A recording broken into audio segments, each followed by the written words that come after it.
to the October 15th edition of the Food Leader Series. Thank you all for coming. Tonight we're going to be talking about the True Food Action Plan. And just as a way of introduction, the reason for this presentation really was lots of folks had asked on other webinars we've had in our community discussions on Facebook and elsewhere, just personal discussions I've had with people. What's the best thing to do to get started, and how do you do it? So we're going to kind of run the gamut of things that you can do to find alternatives and implement alternatives to the modern industrial food system. And we're going to focus on the acquisition, processing, and storage aspects. So this presentation will not primarily be about cooking, although obviously that is part of the entire spectrum. But we're talking primarily about how to build your food supply and ensure that you have high quality food for your family. A little bit about myself. My name is Jason Matyas. I'm a husband and father of 5. I've been gardening my whole life thanks to my parents who raised me in the garden basically. An Air Force veteran and actually still an Air Force reservist. I'm an entrepreneur and the founder of True Food Solutions, which is an online community for food enthusiasts of all types. Whether you're a gardener or a homesteader, you like local food, or you're a foodie, healthy eater, whatever it is, the community is designed to help you connect with others and learn from others and share what you've learned. And so we have lots of features on the website that provide a venue for both inspiration and education for you and for others. And we have tools that will help do that and help facilitate that, whether it's the Q&A section of the website or discussion groups, and also networking with others and figuring out what other people are doing, and then even talking in other forums via email or otherwise about what they're doing that you can learn from, and vice versa. So we're all about sharing and learning together, growing ideas together is our motto. So thanks for coming tonight. So the question is, what is True Food? And this goes to a little bit to why True Food Solutions. What's in the name? Well, the name True Food is as I see it, basically synonymous with other things such as real food. But really, the word true meaning what is right or what's proper. So I firmly believe that God designed and created this earth and all that's in it. So we find design in nature that's revealed to us, and we look for, and that's really what science is really just the testing and study of design in nature, whether that be biology or physics or chemistry or any other thing. So there is design in nature that God put there for a reason, and it's really for us to discover and to be able to utilize properly. And this applies to many things, but especially to food. Furthermore, in addition to the design of the food, whether it's plants or animals in nature, in terms of how they should be grown, how they are to grow properly, there's also the issue of how God designed our bodies to work and how we are to properly consume and digest food. And that basically leads us to this simple equation, which is true food is basically real food, which is whole food. In other words, it's food in its unadulterated form. The reason that this is important is because most of what we call food today, or what most Americans and Westerners know as food, is really not food itself. It is processed from food into a food product. And it's largely been stripped of its best qualities, both its nutrients and minerals and other things, whether it's carbohydrates, fats,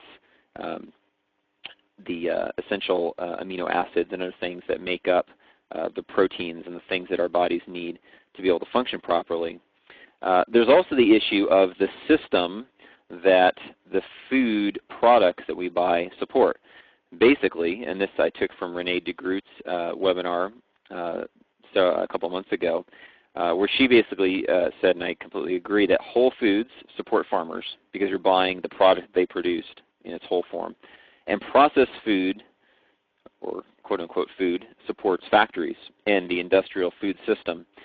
And it's very interesting to look at actually, people talk about, real food, whether it's organic or pastured meats or different things, how expensive it seems, right? Well, most people obviously haven't done the price comparisons to look at what the price per pound of a quarter pounder with cheese is, or to look at the price per pound of potato chips. You quickly find out that buying food in its whole form is much cheaper than buying processed food, and that's even if you just do it on a weight comparison. So we're not going to get into a lot of that tonight, but just to hit the highlights, it's important to understand that whole food is not only what's best for your health, but also that whole food is what's best for your budget, because it is what is buying the energy, which is really all food is. It's a form of stored energy that we can consume. It is the most dense, nutrient-dense, and complete form of the food that we need. So in general, you're going to spend less money on whole food than you are on processed food. And that even includes the issues of government subsidies that end up supporting the processed food industry, which we'll touch on here in a minute. So the question comes up, why is true food so rare? And there's a lot of different reasons for this that have happened over time, really the past 100 to 150 years, but especially in the past 50 or 60 years. There's kind of two sides of the equation, because food trades in a marketplace, so there's a supply side and a demand side to the equation. The supply side, the food industry, like many others, was affected by the Industrial Revolution, and books like The Jungle that basically turned the meatpacking industry upside down, at least for a short moment. As Joel Salatin tells the story, when The Jungle came out, there was something like a 30 or 40% drop in the demand for processed meat products. And so the meatpacking industry actually went to the government, went to Teddy Roosevelt and said, please regulate us. And of course the regulation was all as a cover for them to be able to essentially continue doing what they were doing, but have a cover of the government is ensuring quality now.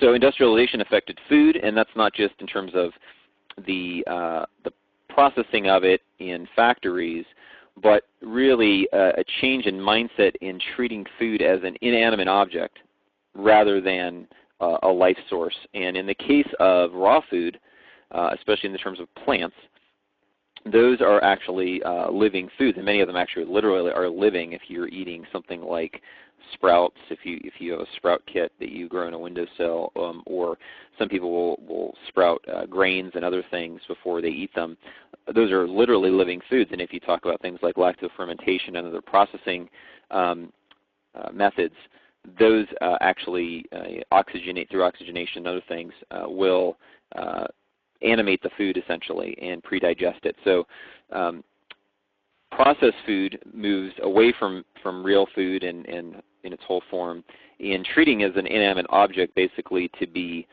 stamped out in a factory. And so there's this kind of larger context that industrialization imposed on food.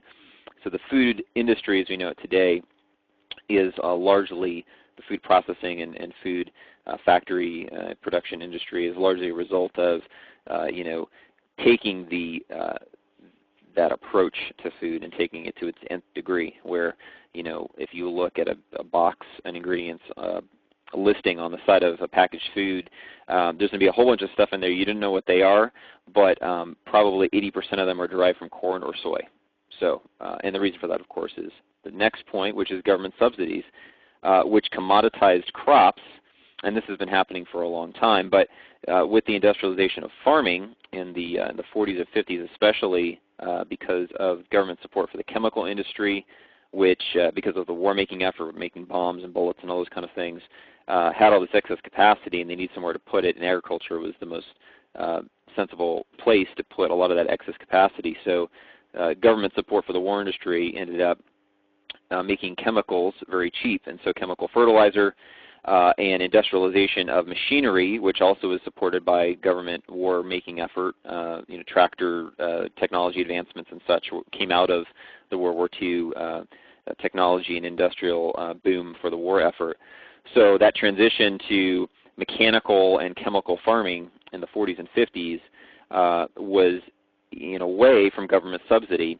And then we have the direct subsidies that we still see today in the Farm Bill, which is direct subsidies for crops, basically price supports for corn, soy, Primarily, those are the two. Corn's the biggest one, soybeans secondary, and some others as well. And that's really the reason why corn is the biggest crop in America, soy is second, and they're kind of way on the lead of most other things. And as you've probably heard news stories this summer with the drought, a lot of what was talked about was corn, especially the corn crop. So the commoditization of crops, turning crops from being something that is traded locally to something that is basically traded internationally as a good. And this happened, really probably over 100 years ago. The commoditization of crops happened through Wall Street and those kind of things. But in terms of the way that subsidies affect it, most corn is not grown for direct human consumption. It's grown for animal feed, same with soy, and then also secondarily for processing into various ingredients to go into food products. And both corn and soy, corn primarily for the sugars and soy primarily for the oil and the other things that can be made with the oil. Those are direct results of the commoditization of crops supported by government subsidies. And then the other thing, of course, is cheap oil, which supported mechanical farming due to, and chemical farming through most fertilizers being made from oil or some kind of petroleum derivative or ingredients. And then the transportation system that's used for the distribution of food products from their source at the farm to factories and then on to the grocery store distribution system that ends up getting it to the shelves, which people buy and then take home and consume. There's never been a system in the history of the world anything like we have now, not just driven by technology, but particularly driven by cheap oil, because fuel is so cheap that it allows a very inefficient system in many respects to operate that otherwise would not be done. Joel Salatin talks about how we ship an unbelievable amount of water on trucks and trains and such in the form of fresh produce all across this country. It goes from California, especially in the winter and off-season, or Florida, from worm-growing regions to all over the country. Ship lettuce and cucumbers and things like this that are 80 to 90% water. Incredibly inefficient in terms of the overall big picture, but it's enabled by cheap oil and cheap transportation. So without cheap oil, it'd be hard to have that. So on the supply side, that's one reason why true food is rare, because processed, industrialized food is cheap from all these different reasons. Now there's a demand side of the equation too, which is primarily due to the way the consumer has behaved. And this we really see beginning about 100 years ago, but really accelerating in the post-war era of the 50s, where technological advancements, primarily the automobile, as well as processed appliances and other things, that shifted not only us to a fast food culture because we're mobile, and that was part of the prosperity that came out of the 50s, but also a cultural preference for convenience over quality and over whole food. So that cultural preference, which we see advance to a high level today, is one of the primary driving forces that supports on the consumer side this processed food demand and the modern industrial food system, and why real whole food is fairly rare, even in the day like we have today, where local food is kind of making a comeback. So some of the other big changes that happened were really to the family economy and to culture. So after the World War II boom and the baby boom, a lot of women went to work during the war effort, and then after the baby boom, a lot of them went back and actually entered the workforce. There's a lot of women that were not homemakers anymore and not home to cook. So that also supported the fast food, easy to make. That's where instant rice and every other packaged food product under the sun essentially really came from, was because mom wasn't home to cook. And the culture that goes around that, not just not home to cook, but if you are home to cook, you want something quick and easy, and then people eat on TV trays watching the television instead of eating around the table, having a family culture being grown. So, and that's a really important aspect of this really too, because one thing that goes along with real food and true food culture is mealtime and the fellowship that happens at mealtime. So that's real important to keep in the back of your head. We'll talk about that a little bit more when we talk about community building. Very important to understand that it's not just about buying whole, healthy food. It's a lifestyle change to a large extent and a mindset shift. So that's important to think about how the culture that your family has and your friends have lead you towards one or the other. And it's not that you can't have one without the other. You don't have to be all or one. Obviously, you can eat fast food a lot and then go to Whole Foods and buy something good, and you can do what like my family does and a lot of others on this call probably, where you buy good food and you maybe grow a lot of your own, but you occasionally go out for fast food, whether you're traveling or something else. So it's not a mutually exclusive thing, but generally realize that there is going to be a preponderance. Your lifestyle choices will affect your demand for a certain type of food. So the biggest thing to realize here is that if we want real food to make a comeback, it is going to happen as a result of consumer demand, and is now actually happening as a result of consumer demand. The reason that there is organic produce and organic products in the grocery store, and the reason that Walmart has this gigantic organic drive for putting, I don't know what percentage, but a really, really audacious goal for making tons of organic products available in their stores, is because consumer demand is driving that. So we have to realize that essentially we're in the driver's seat. If you think about this, right? It's only the consumer supporting one system or the other that props it up or allows it to grow or causes it to shrink. So the reason why many food processors and even a lot of the big food producers, actually these big, huge agribusiness conglomerate companies on the food production side, actually have bought out a lot of these smaller organic companies. And if you haven't seen it already, I've seen it on Facebook several times. There's this little chart that somebody made that showed all these different, quote-unquote organic whole food brands that are actually owned by Heinz and, a lot of these other really big food processing companies. So not that you shouldn't buy their products, but be aware of who owns them and what their agenda is. So realize that ultimately consumer demand is going to drive changes to the market is what we see right now.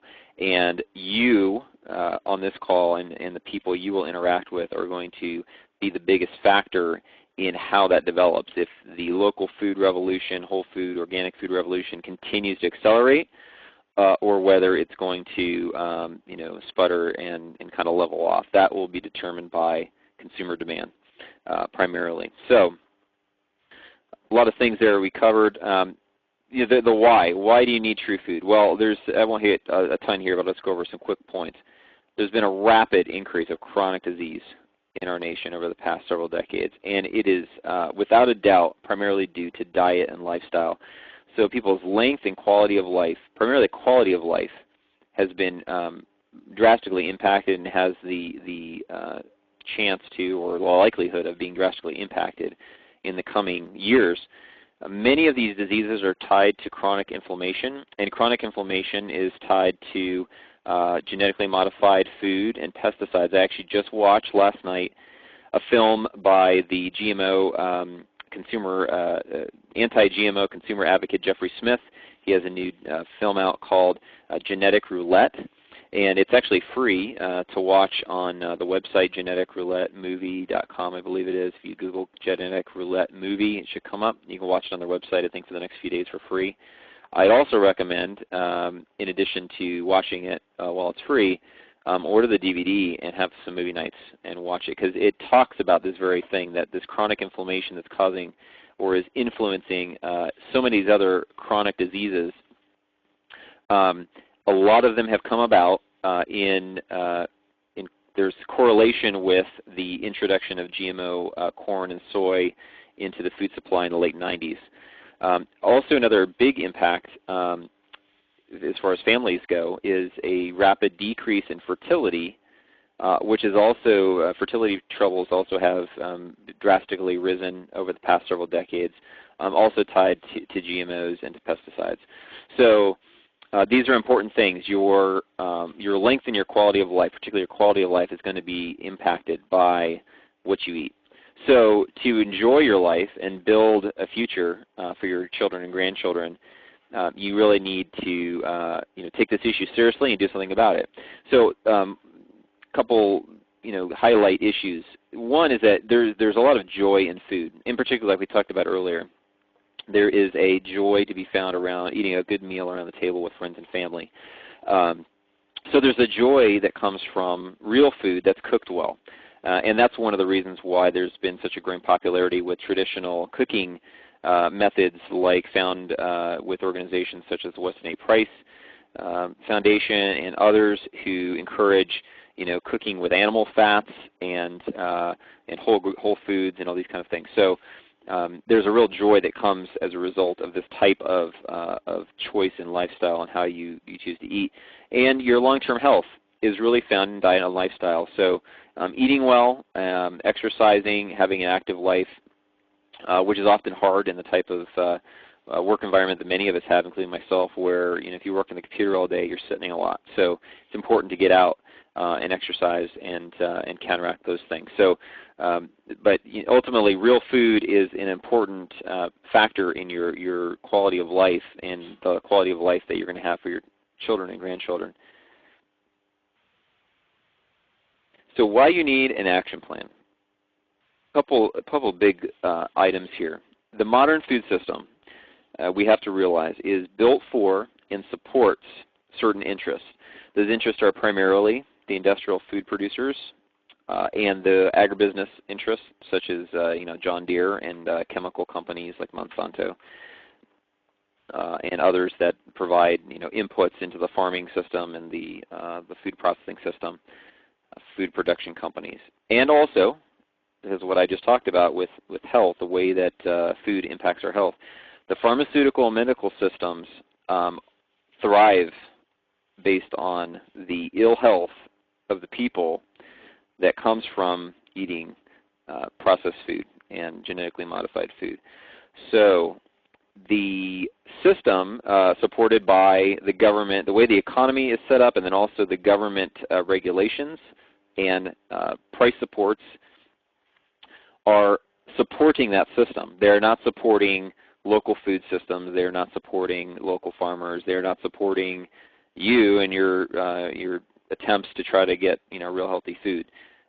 Even to the extent that the USDA has an organic labeling system. Since the organic label has come out, sponsored by USDA, there have been efforts from the very beginning to water down the standards. And that is an important thing to realize, that you can't just trust a label. In particular, you can't trust the government, because the government usually is up for auction to the highest bidder, and that ain't you. So realize who the system is built for and who it supports, and who many who you would hope were working in your best interests are actually working for. Which means that you need to take action yourself to change it, and particularly at least to change it for you and your family. So as I mentioned earlier, it starts with lifestyle choices, which is first and foremost determined by your priorities, your kind of what your worldview is, and the culture that you choose for your family. So the fast food, on the go, everybody plugged in their internet device all the time and never talking to each other, that culture is not very conducive to healthy eating, as much as it would be for a family that is actually interacts with each other around the table when they eat. Furthermore, the production and distribution systems are fragile, and you don't really have any way to change that other than finding something else that is not fragile. So the best, most resilient thing you can choose and you can build is your local food economy, and that is built on action takers. And I hope that you are here tonight because you want to be an action taker. So without further ado, let's talk about this True Food Action Plan. We're going to talk about three main aspects or areas tonight. We're going to talk about grow, buy, and store. So growing your own is an essential part. Whatever you can do, we'll talk about what that looks like. Buying local and in bulk is important. It's from the buying aspect. And then storing food The preservation and storing of food is one of the lost arts, and we'll talk about how you can utilize some of those lost arts to preserve and store your food and insulate yourself from some of those insecurities and some of the things we talked about with the food system that are fragile and prone to disruption. So why grow your own? There's a bunch of reasons to grow your own. A lot of people will do it as a hobby, and I actually, growing up in the garden, it's been my primary hobby my whole life. So if I ever really had one, I kind of considering a hobby, although I really consider it more of a lifestyle.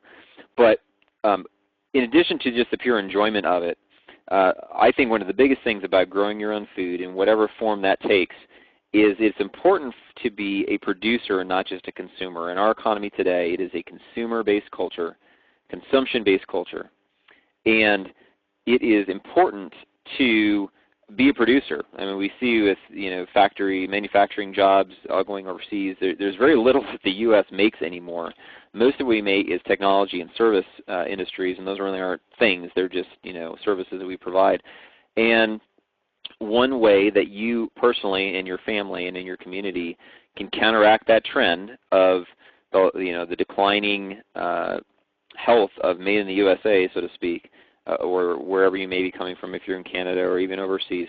Ultimately, the way that you counteract this trend of centralization of the economy and massive corporations getting bigger and you losing control over and losing choice over food or whatever else is to be a producer, not just a consumer. So be productive, and one of the best ways to do that is to grow some of your own food. Furthermore, the quality in many cases is not going to be any better than if you grow it yourself. Certainly the freshness is not going to be any better, because picking it from your back deck, if it's in a container garden or your kitchen garden or your big garden out in the backyard, whatever it is never going to be fresher than picking it there and bringing it in and consuming it. With the possible exception if you actually go visit the farm and eat it on premise. That's the only way you probably rival the freshness. So freshness is an important thing, and especially with raw food, many vegetables, the fresher they are, the more nutrients they have, and the longer that they sit, even in refrigeration, they lose nutritional value. So the peak nutrition is going to be found immediately after picking it. Furthermore, price in cost is one of the best reasons, especially in the economy that we're in today, going into year 4 of what many call the Great Recession, what I call a Great Depression, because it meets every technical characteristic if you don't just take the government statistics as face value. If you look at the real statistics, we are in a long-term downturn of the economy, and so lots of people are unemployed. Official numbers are less than 10%, but in reality, if you just use old measurements, it's probably close to 15%. I think it's closer to 22 or 23%, but that's nationwide. In some areas, like Michigan and other locales in the country, it can be 30, 40, even 50% among certain demographics. So when you have that kind of unemployment, a lot of people can't make ends meet. If you combine that with the housing crash, people are having to combine families, and often cost and price are one of the biggest constraints. And food is something that you cannot get around. Everybody's got to eat. It's the ultimate non-discretionary item in your budget. So you can't get around that. So yeah, you can go on food stamps and go buy a bunch of processed food products. Heck, you can even go on food stamps and go buy stuff at the farmer's market. I would not recommend going on food stamps if you can avoid it, because it doesn't help get rid of that problem that we have with government handouts. But the point being is that you can do a lot more for cutting your costs by growing your own than and using some of your labor and resources you have available to you than it would be to go out and buy, especially if you're talking about organic produce. Often is much more pricey. Lots of reasons for that I won't get into, but ultimately cost is going to be saved by growing your own. And finally, security is one of the most important things. Even if you can afford to, and even if you're part of like a CSA or something, buying direct from a farmer and you're getting fresh produce every week, there's no better food security, so to speak, than having your food source on your premises. So this is an important thing to realize in the day that we live, especially with the economy the way it is, with the costs of things like gas, going up, and transportation costs, and international instability, especially in the Middle East, which could overnight skyrocket the price of fuel and such. Those things could make very quickly buying your own produce, even from a local farmer who has good prices, very expensive. So the ultimate food security is found in growing as much of your own food as possible, and I highly encourage you to do so if you can. So we'll go over several options about growing your own. There are, in terms of increasing scale, even if you just live in an apartment, you can container garden. If you have a backyard, you can have some kind of a kitchen garden. If you have a backyard or a larger property, you can use what I call a produce garden, and I'll talk about the difference in a minute. And if you have even more land and you actually can produce more than you can consume, you can do market gardening. And then we'll talk a little bit about season extension and then also animal production, and, which are also important things a lot of times people don't necessarily think are accessible to them, but often are. Container gardening has been around for a real long time, and it's very simple and straightforward. If you have a window, you can container garden. In fact, there is, if you haven't heard about this already, something called window gardening. There's people in New York City who grow herbs and other greens and things in hydroponic systems hanging in their windows. Very, very creative use of space. I would recommend, if you can, to use a soil-based system with containers to grow. But as you can see just from these pictures, you can do quite a bit with a small space. And you can grow in a window, you can grow on your patio or your deck. Hanging pots is one way to use space that you may not think that you have. And those are really can be used as a form of vertical gardening, either through putting pots on shelves or through hanging. And container gardening is good for, it can be used in a whole bunch of different things depending on the size of the container, but generally they're going to be good for herbs and other compact plants that don't get too large, or ones that you can train vertically through some kind of a trellis system, like tomatoes or peppers or those kind of things can be grown in pots. You can also use things like 5-gallon buckets to grow, especially where good for tomatoes. In fact, I know people that use 5-gallon buckets as their primary gardening system, and there's benefits to that. Though if you have the space, I'd recommend that you use it. So if you have the space, a kitchen garden is a great way to put your food production close to you. And the kitchen gardens can have actually a wide array of variations. In fact, the French version is called a potager or a potager. I don't know how you pronounce it, if it's a G, hard G or soft G. But the potager, or the French version, is actually what you see at the big mansions and stuff. They're these very elaborate, organized gardens that are next to the residence, and often they'll be combined with perennials and things. So it can be anything from a really gigantic garden that's very pretty, and master gardeners designed these over decades or even centuries in some cases, to literally just you have a little flower bed outside your house, and you turn that into your kitchen garden. In fact, that was actually the first garden I had once I was out of college and out of pilot training. When I was in New Jersey, I was sharing a townhouse with another pilot, and I had literally like a 4x6 little plot, and it wasn't even in the best spot on the south side or anything. It was just the best place. It was kind of like a flower bed area, and I put in tomatoes and peppers and some other stuff in there, and just because I had to garden, right? So it could be something as simple as that. But I also encourage you to get creative with it and use it as part of the landscaping. As you can kind of see here, if you have a fenced area, you can combine it with flowers, including things like roses and other permanent fixture type perennials, as well as things like grapevines and other things. They also tend to work well with perennial fruits, like you can do strawberries or blackberries or other types of things, especially if they have a vertical growing habit that tends to save space. So combining vegetables with other things like that, especially perennials, and making it decorative is a great way to make a kitchen garden. And the biggest thing for this, if you have a very large garden, maybe it's a ways from your house. So especially for things like herbs and salad greens, it's really good to use a kitchen garden setup. I'll show here in a minute if I can advance the slide. Great option for limited space situations, for salad crops, like I said, and herbs.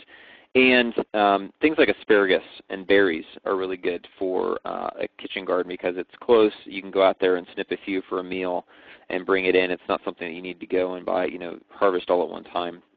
So anything that you're going to be harvesting routinely is good for a kitchen garden.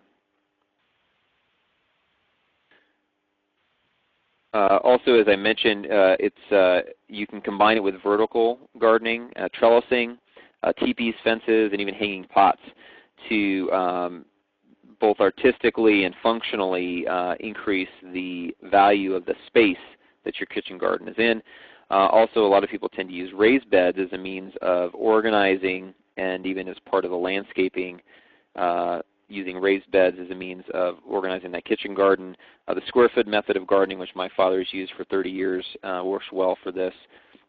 Helps give structure to a space.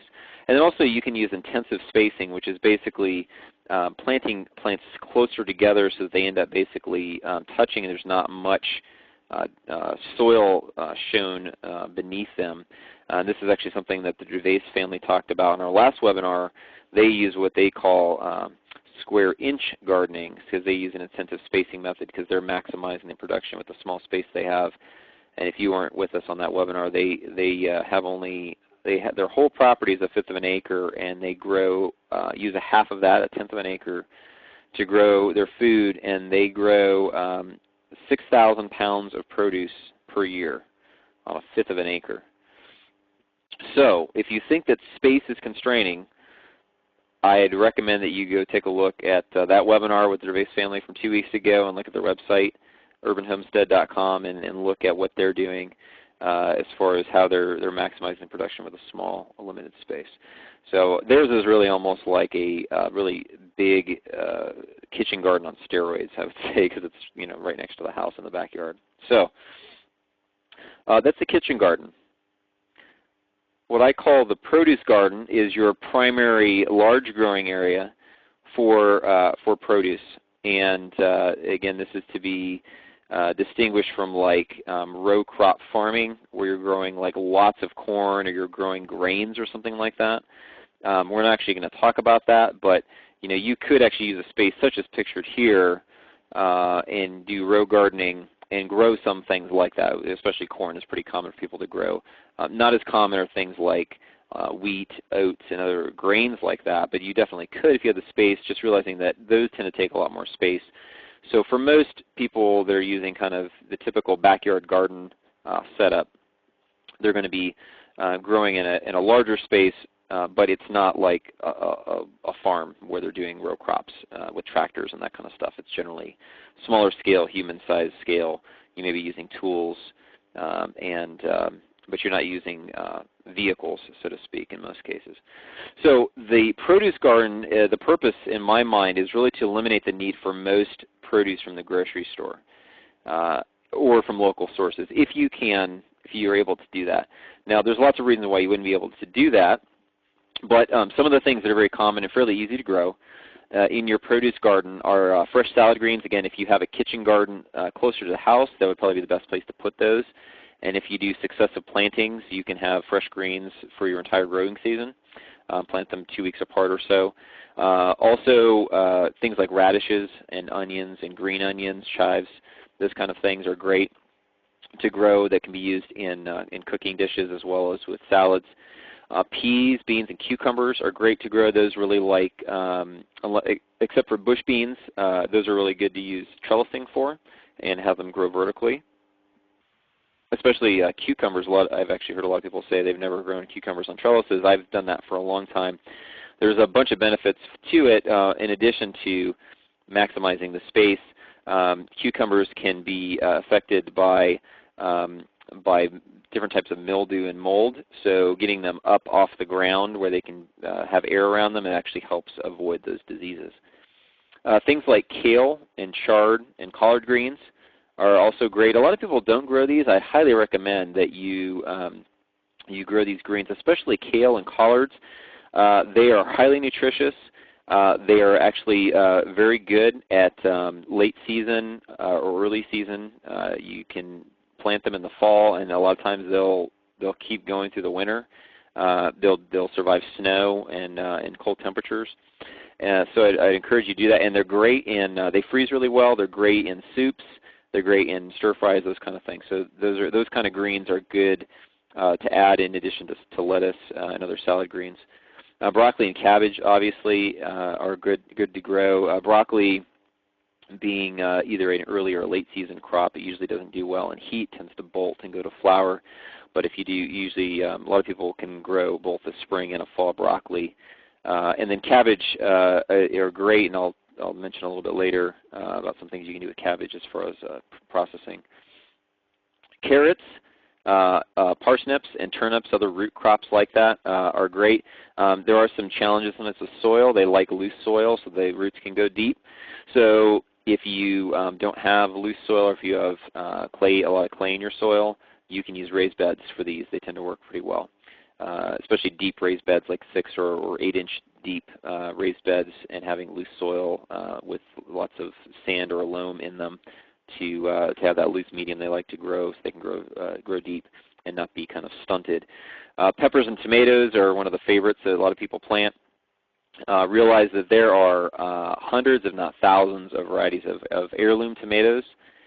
Don't settle for your typical, big boy or whatever, typical thing you might find at like your Walmart or your local nursery. I'd encourage you to find some good heirloom seed sales outlets and buy heirloom tomatoes. I personally have probably 60 or more varieties of heirloom tomatoes, and peppers almost the same way. Both sweet peppers and hot peppers, there are just so many varieties, probably in the hundreds, and they are great in so many different forms, so I encourage you to check those out too.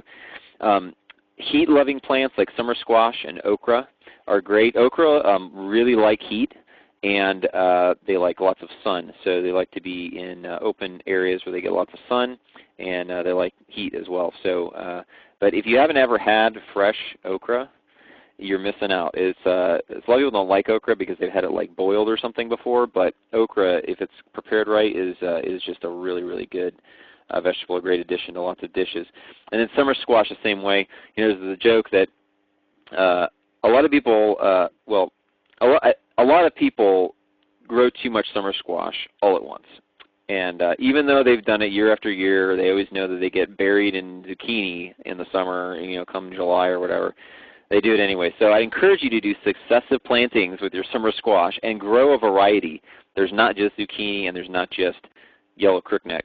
There are, again, dozens and dozens of different varieties. I'd encourage you to try out some of the flat scallop varieties, as well as there's other types as well.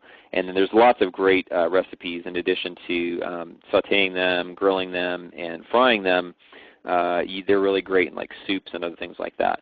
And so I'd highly encourage you to look out different ways of using, especially if you are flooded with zucchini in the summer, look at ways to preserve that beyond just shredding it, freezing it, and saving it for zucchini bread, which is great, especially with chocolate chips.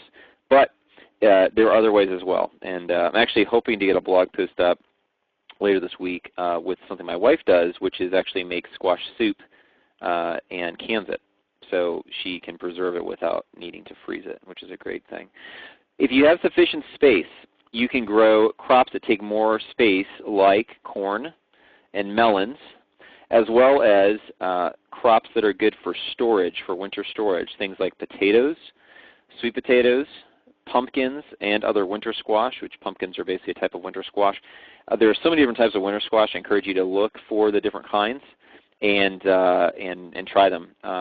They're really good, not only baked, and there's lots of different ways you can prepare them, but they also make really good soups and other types of dishes when they're blended in like that. And then garlic too is a great storage crop. Any crop that you can dry, like garlic and onions, are good to do in large quantities, larger areas, and then dry them and save them. And then we'll talk a little bit later about how you can store some of these crops that naturally store if you have the right conditions for them and they don't require refrigeration. So if your garden space is big enough and you love to garden and you're producing more than you need, I would highly recommend that you contribute to your local food economy by being a market gardener. And a market garden is very simply the space between a personal garden and a produce farmer who is growing lots and lots of produce.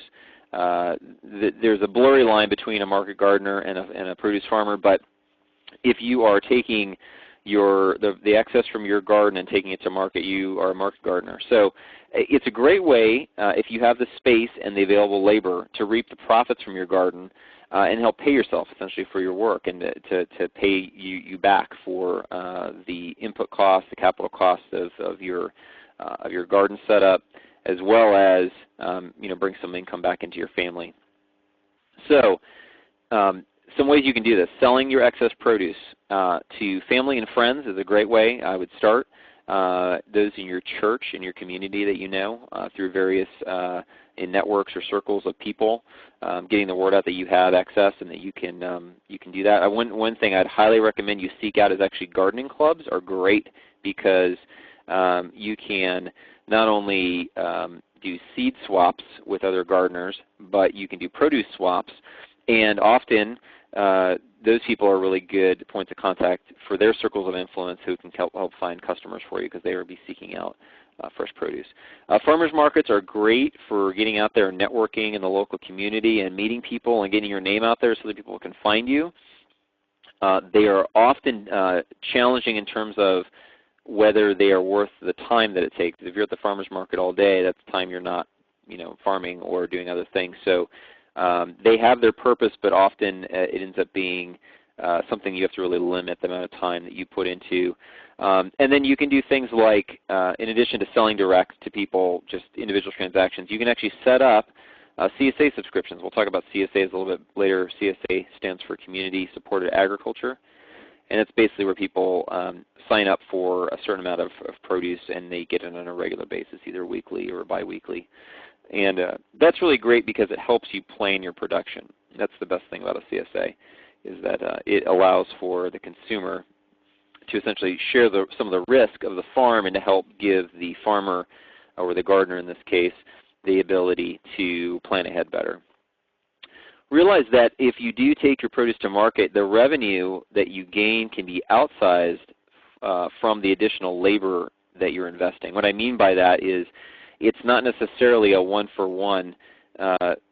Because you've already made a capital cost inputs in many cases and you're already doing a lot of the labor anyways, the additional labor, additional incremental or marginal labor you're expending on the effort often will yield greater revenue to you, and especially if you're doing organic and people are paying the market price for organics, it can be pretty significant. So realize that many times it's a good use of your time, especially if you love doing it, to get into doing market gardening.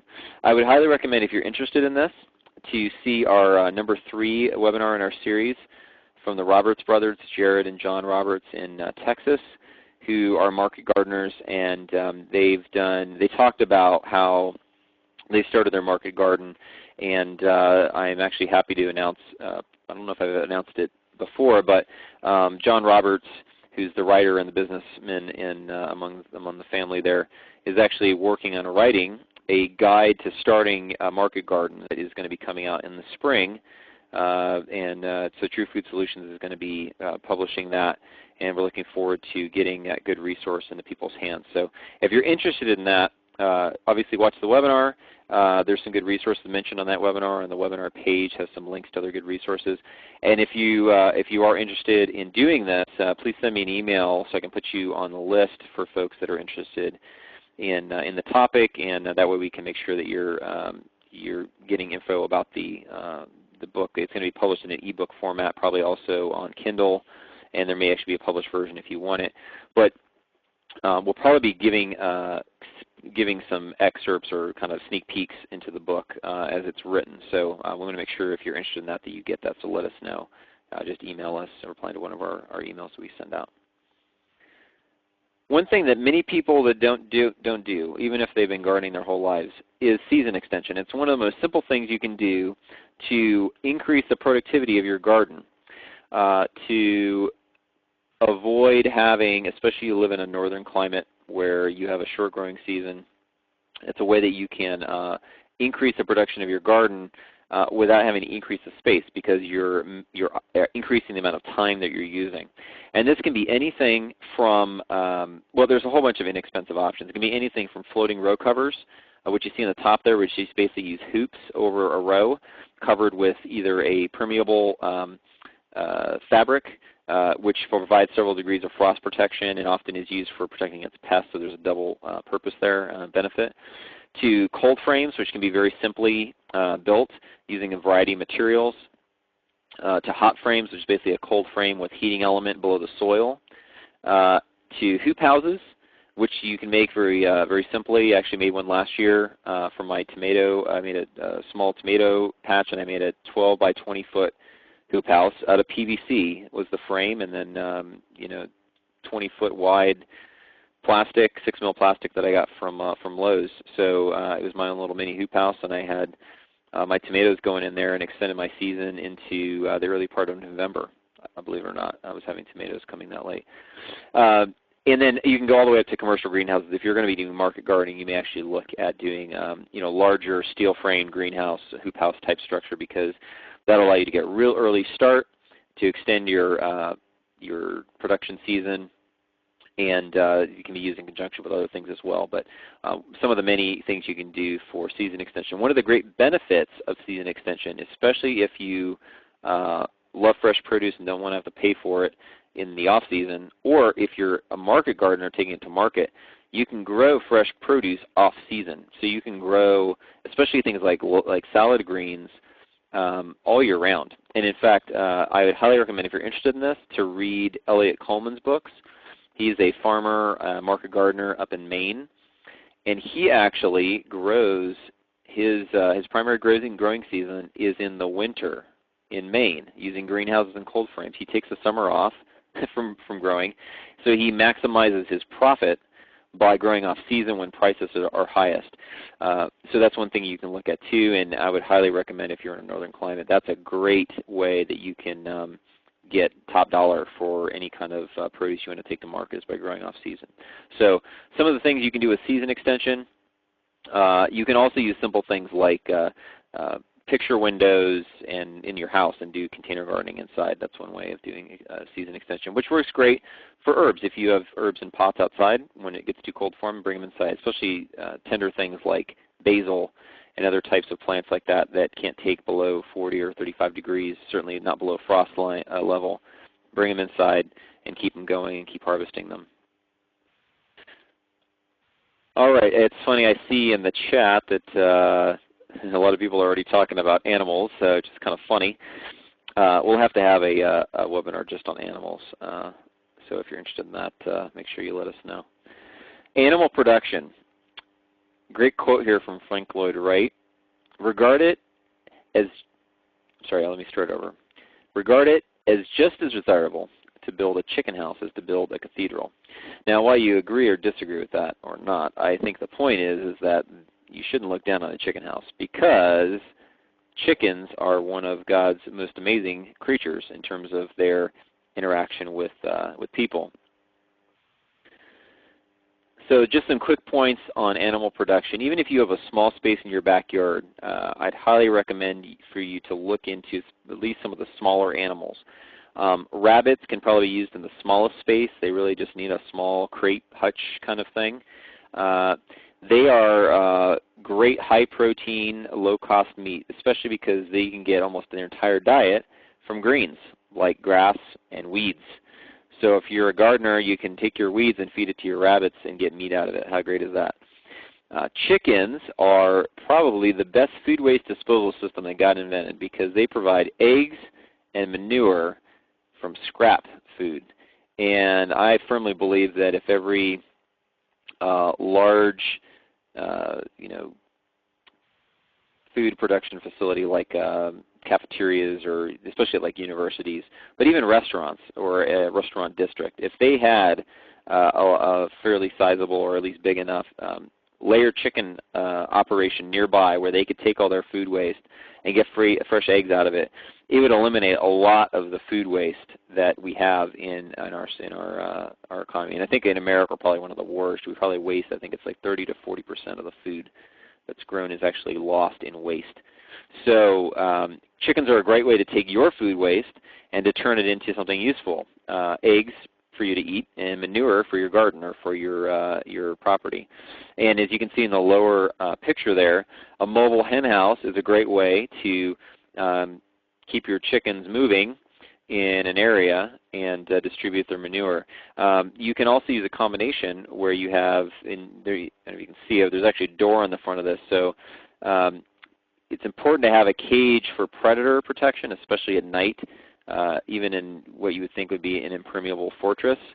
You'd be amazed at raccoons and weasels and anything. I mean, even birds, falcons, hawks, those kind of things love getting chickens. So it's good to have something that they can run into for protection during the day if it's overhead predators, and particularly at night from things like raccoons and fox and stuff. So, but you can let them out during the day, let them roam in an area. And I don't have a picture here, but what I use for my layers, we have about 10 or 12 layers. We have a small 4 by 8 mobile hen house that we keep inside of a electric netting. It's a 200-foot long electric netting, and we make a pen with it. And we basically just move their hen house every day to distribute the manure from when they're roosting at night. And they get fresh grass in that area, and then I basically just over time move the pen every so often, so they're getting new grass and bugs and that kind of stuff. And then we just take our food scraps and we just take it and toss it out there to them, and they eat it off the ground. So great way to use any yard space that you have, and the manure for the grass does wonders. High nitrogen content, and the grass loves it. So rabbits and chickens, I would encourage you to look at if you have the requisite space.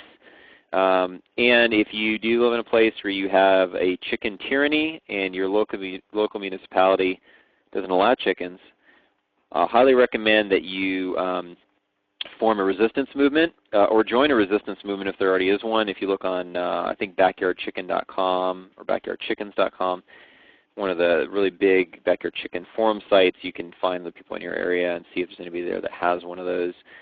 If there isn't, band together with other people that want chickens and get the law changed, because in most cases it was a few people that asked for not having chickens, and you only need a few people that are a vocal minority to change the ordinance. So that's chickens. Rabbits are quiet, so you usually get away with rabbits even if there's ordinances against chickens. Moving up in size, goats can be used in very small spaces. In fact, the Gervais family, if you didn't see the webinar last week or 2 weeks ago, our last one, they have not only chickens, but they also have mini goats, and they get milk from, well, actually they don't get milk from them. They're really more pets because they don't have the space for breeding and having kids, which is requisite for having milk, but they would have milk if they had that available to them. They seems kind of strange, but one of the daughters is an animal lover, and she's actually training to be a veterinarian. So it was part of their thing. But in many cases, you won't be on a fifth of an acre. If you had a half an acre or even a full acre or more, goats are often a good option for fresh milk. So, and actually, goat milk is more easily digested than cow milk. So a lot of people that have problems with cow milk can handle goat milk, and it's great for you can make cheese and lots of other things, lots of great whole food products out of milk. If you have the room, pigs are great. You can get rid of excess food waste, and they're great workers, as Jill Soudan calls them, the pig aeration machines, pig graders. They are great tillers, so you can use them in the garden to turn your garden in the fall. They'll dig up anything that's left there and turn it over and manure the area, and it'd be great addition for your soil. And then finally, cows for milk and then for meat, obviously. So these are just some of the options for animal production. I highly encourage you, if you haven't ever considered animals, think about it, because one of the highest nutrient dense food products you can have are eggs, and chickens are wonderful for not only providing eggs, fresh eggs, but getting rid of food waste. And so you're making use of something that otherwise would be hopefully thrown in the compost pile, but nonetheless it's not going to some other purpose that's directly giving you food. So one thing I didn't mention with growing your own is composting. Again, if you're not already a gardener, you have to use compost, as the Gervais family talked about 2 weeks ago, and as the Roberts family talks about when they talked about their market gardening operation. Compost is essential. So anything that is can be composted into as organic matter that can be composted, that is like gold. So don't waste it by throwing it out in the trash or otherwise. Use it for making compost, which will build your soil. All right, just a quick review. Growing your own, we talked about container gardening, kitchen gardens, produce gardens, market gardening, and taking your excess to market. And season extension is something that a lot of people don't do, but it's fairly easy to do, fairly inexpensive, and it's a great way to optimize the production of the space that you have for growing. And then finally, animal production. Animals also, if I didn't mention it, can be used in addition to like putting pigs in your garden. You can put chickens in your garden too, and it's a great way to manure the garden and help them clean up. Also, you can use things like ducks for weeds and other things. So there's lots of synergistic ways you can use animals. So we talked about growing your own. Let's talk about buying local and bulk, which is the next step. So if you can't grow your own, or if you can't grow enough of your own, which most people, even myself, we don't grow everything we buy or what we eat. Even the Gervais family, who grows 6,000 pounds of produce, they grow pretty much all of their produce that they eat, but they have more left over, and they actually sell that, and they use the proceeds to buy bulk food that they can't grow, things like grains and other things that take up a lot of space. So there's a few key elements for using local alternatives, and they are know your farmer, grow your community and your network, group buying, and recruiting friends. So we'll talk about these quickly. Knowing your farmer is one of the most important things you can do, primarily because you don't need a US DUH label that says organic if you know your farmer and you trust him and his growing methods. So it's important that you assure your quality of your food, but the best way to assure that quality is through trust. And trust is best built through relationships, not through labels. So you can trust your farmer by researching the farm, by asking questions, and by visiting the farm. And I even know farms where you can actually contribute to the production. You can actually go there, and they have work days and such, especially like CSAs often will have work days for the members. It's a great way to get involved in the local food economy by being part of the production process. And you can learn a lot too. If you're a gardener, it's great to go to an organic farm and actually work, because you can learn a lot by doing so. So know your farmer is one of the first steps to buying local. Some options for buying local in terms of how transactions can happen. I talked a little bit before about community-supported agriculture, or CSAs. It's basically a share or subscription-based system with regular deliveries. And the deliveries are not always to your door, but often to a drop-off point that you have to pick up. But they are on a routine basis, usually weekly, sometimes biweekly, through the growing season. Often CSAs will be paid for in advance, which, as I mentioned, is a great way to share the risk of the farm with the farmer, and enables them to have to do more because they've got upfront payment. And it allows them to plan better because they can plan production based on actual orders and commitment from people to buy. So it's a great model in many ways. It does have some challenges, primarily for the consumer, being that you don't have choice usually in what you're getting.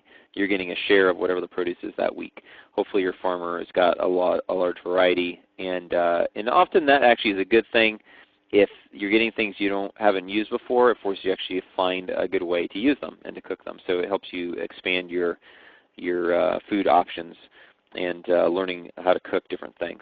A farmer's market is a great way to meet farmers and talk to them and get to know them and learn more about them. And you can also do a similar thing through farm stores or roadside stands, which I encourage you to do. I'll also mention a farm store or roadside stand is also a good way if you're a market gardener. If you live on a busy road, put up a roadside stand and sell your excess that way. That's a great way to do it, because a lot of people aren't going to be as thorough as you may be watching this presentation and looking at the ways that you can, like we just talked about, build trust in your farmer. They just want to get something fresh, and they may not even ask or even care if it's got pesticides on it, but they may stop there just because it's there and they want to pick up fresh produce. So take advantage of that if you are a market gardener. Take advantage of it if you are a consumer and you have one near you. Stop and ask them what their production methods are. I would mention one word of warning regarding both of these, both farmers markets as well as the roadside stands or farm stores. Even though there is a big demand for organic produce, the vast majority of local produce is still conventional, just because organic is harder to produce, because natural pest control methods, primarily pest control, are much more usually difficult to get good at than just spraying it with pesticides. So, and also herbicides to some extent. Herbicides make it easier to grow to scale with tractors and row farming than picking by hand or mechanical cultivation. So one word about that, just make sure that if you are going to a farmer's market or a roadside stand, ask if they're organic, and if they're not, ask what they're using and do some research on it if you can. So meat products are great to buy local if you can. Realize that they often require advanced orders and usually are in bulk quantities. So if you're buying beef, especially in terms of getting the best price, the bigger the order, the better the price. But you're going to get a lot better order on a quarter or half a beef than you are on individual cuts. So even if you have the option of ordering a quarter beef, it's quite a bit of beef, but the price you're going to pay is significantly less than by the cut, and it's significantly less than you would even pay in the grocery store. And in the grocery store, you often are not going to be able to get the same quality. Although I think there are some regular retail outlets now that are starting to carry grass-fed beef, true organic grass-fed beef that's not finished with corn or other grains is pretty rare on the retail side. So if you want grass-fed beef or rather grass-fed meats, which I highly recommend because that's the way that, especially in the case of beef, God designed cows to eat grass, not corn or other cows or chicken manure, buy it local. Get to know your farmer, find out what they do, and again, you just have to plan ahead more. We'll talk a little bit later about the unique challenges of buying large quantities of meat, i.e. freezers and storage. So, and then also you can buy direct in individual orders, either by phone or if the farm has a website and has a system set up for ordering online, which most don't, but often you can do it by phone or email. And then pick up at the farm. That is another way you can do it. So those are some of the different options you have for buying local.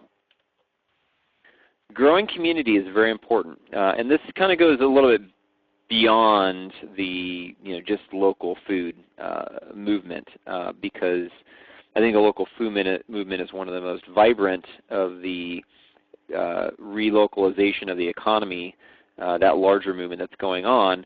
But realize that one of the best ways to really build the local food movement is by not just working in the local food movement. You got to reach out beyond that. So talk to your neighbors.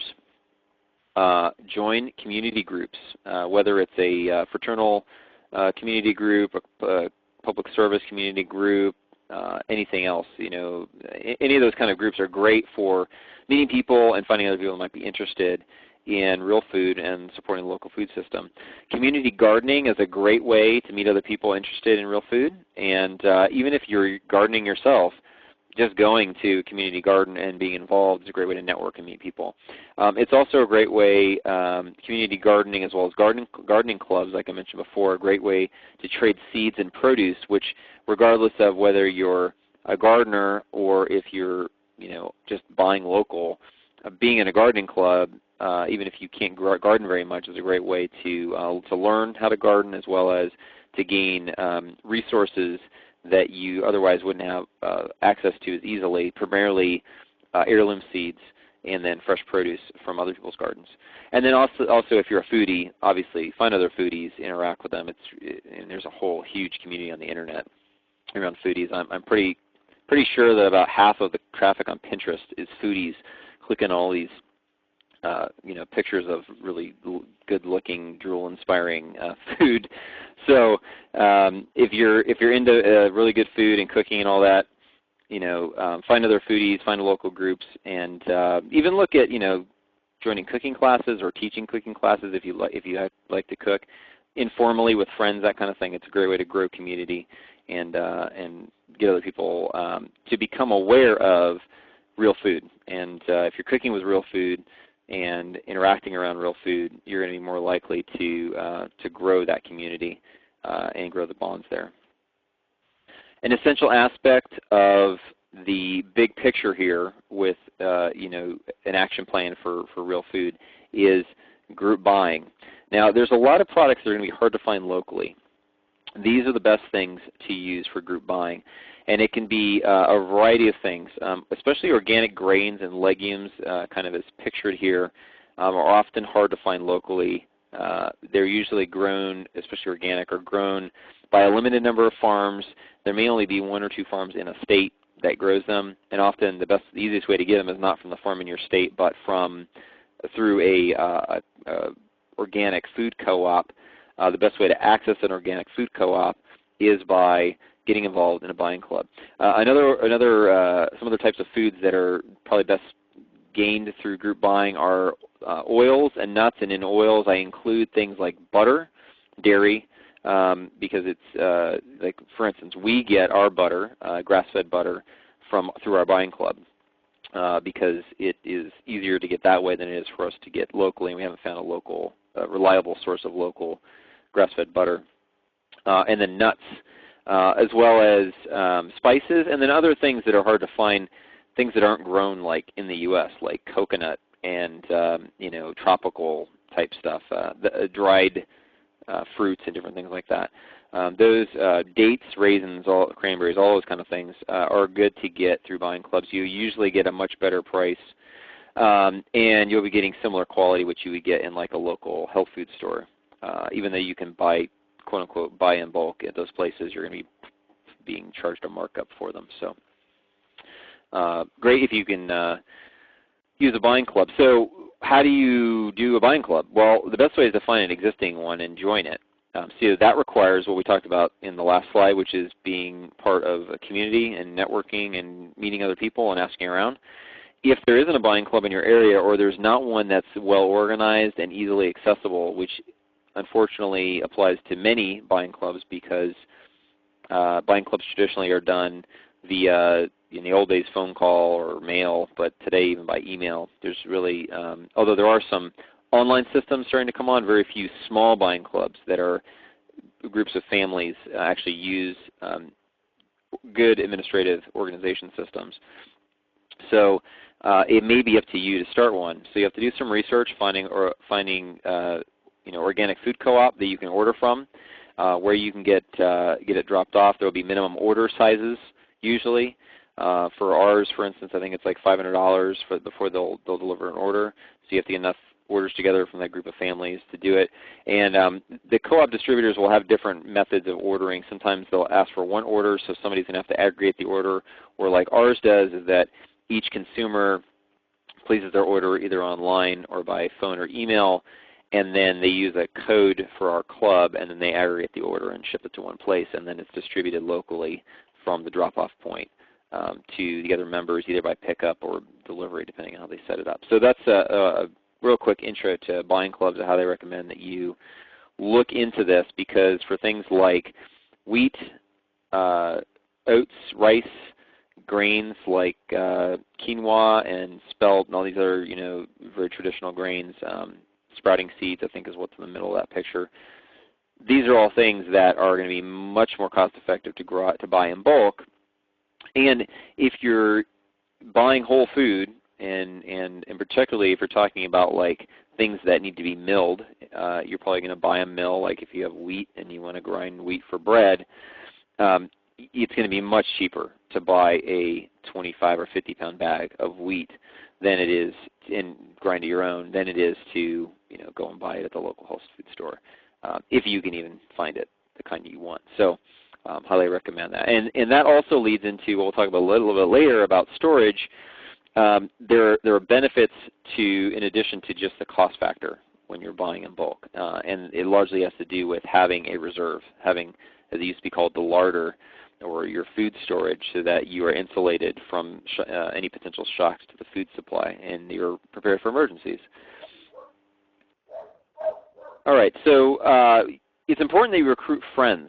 And this goes across the spectrum, whether you're gardening, whether you're doing community building and networking, whether you are trying to get more people into a buying club, for instance. All these things require that you recruit people, and to a large extent the larger issue, which is that a lot of people have never learned and never experienced real food, and they don't understand. They may even be really, really sick, but they're just going to their standard medical doctor who's just giving them drugs to treat symptoms, and they don't get any better, and they're chronically sick. So part of the transformation that needs to happen in our country on a whole bunch of different levels is for people that get it, and you all are here because you get it, at least to some degree, that you understand that we need to go back to whole food, to real food, to true food, get away from processed food that's making us sick and even killing us in many cases.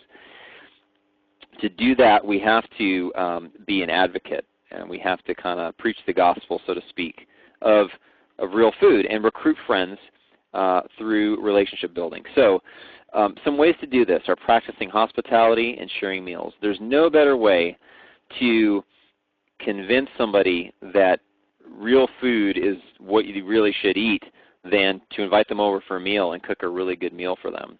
Because if they're used to packaged junk and fast food, they actually they maybe have food aversions, that kind of thing, but nonetheless, it's going to expand their horizons and open up their eyes. So practice hospitality, one of the first and most important things. And I would recommend you primarily do this in homes if you can. There's a lot more close relationships that we'll build in those around the dinner table type meetings and gatherings than in a large, the annual fire hall banquet kind of thing. That's great, but it's not going to have the same dynamic that a one or two family gathering is going to have. So practice hospitality. Community events that are focused around food, and this is not just, hey, it's a local food, it's a farm to table event or something, but like I said, if the fire hall has a local potluck every year, which the fire hall in our area has one, that's a great way to get out, meet your neighbors and people in the local community, and make good food and bring it and get other people to experience it and talk to them about it and ask them, hey, did you try the such and such I made? How do you like it? We grew that in our garden, and it's really, really good for you, and this, that, and the other thing. It's a way to probe interest in people. It's a way to build relationship, and it's a way that you can, educate people about real food. So it doesn't all have to just be KFC and cookies, Oreos, or whatever. Bring vegetables and grass-fed meat and stuff. So that's a great way to reach out and build relationships with people. Cooking classes, I mentioned briefly before, either find cooking classes locally, great way to network with other foodies, or if you're up to the level of aptitude to do it, teach a cooking class. And I'm actually beginning a conversation with a lady who has done just this and has taught traditional cooking classes in Richmond for a number of years and actually wrote a curriculum for it. And I'm actually going to be talking to her about publishing that curriculum probably in two forms. One as a here's how you cook well, and the other one will actually be as like a train the trainer where it's curriculum that actually teaches those courses. So if you're interested in that, email me. Let me know if you're interested in teaching cooking classes but would like to have a resource to help you through that because that's something that I'm going to be talking about getting published to make available as a resource to people. A great way is, in addition to cooking classes, local events focused around agriculture like farm fairs or festivals are a great way to meet people and connect with the local community, and especially be able to connect with local farmers.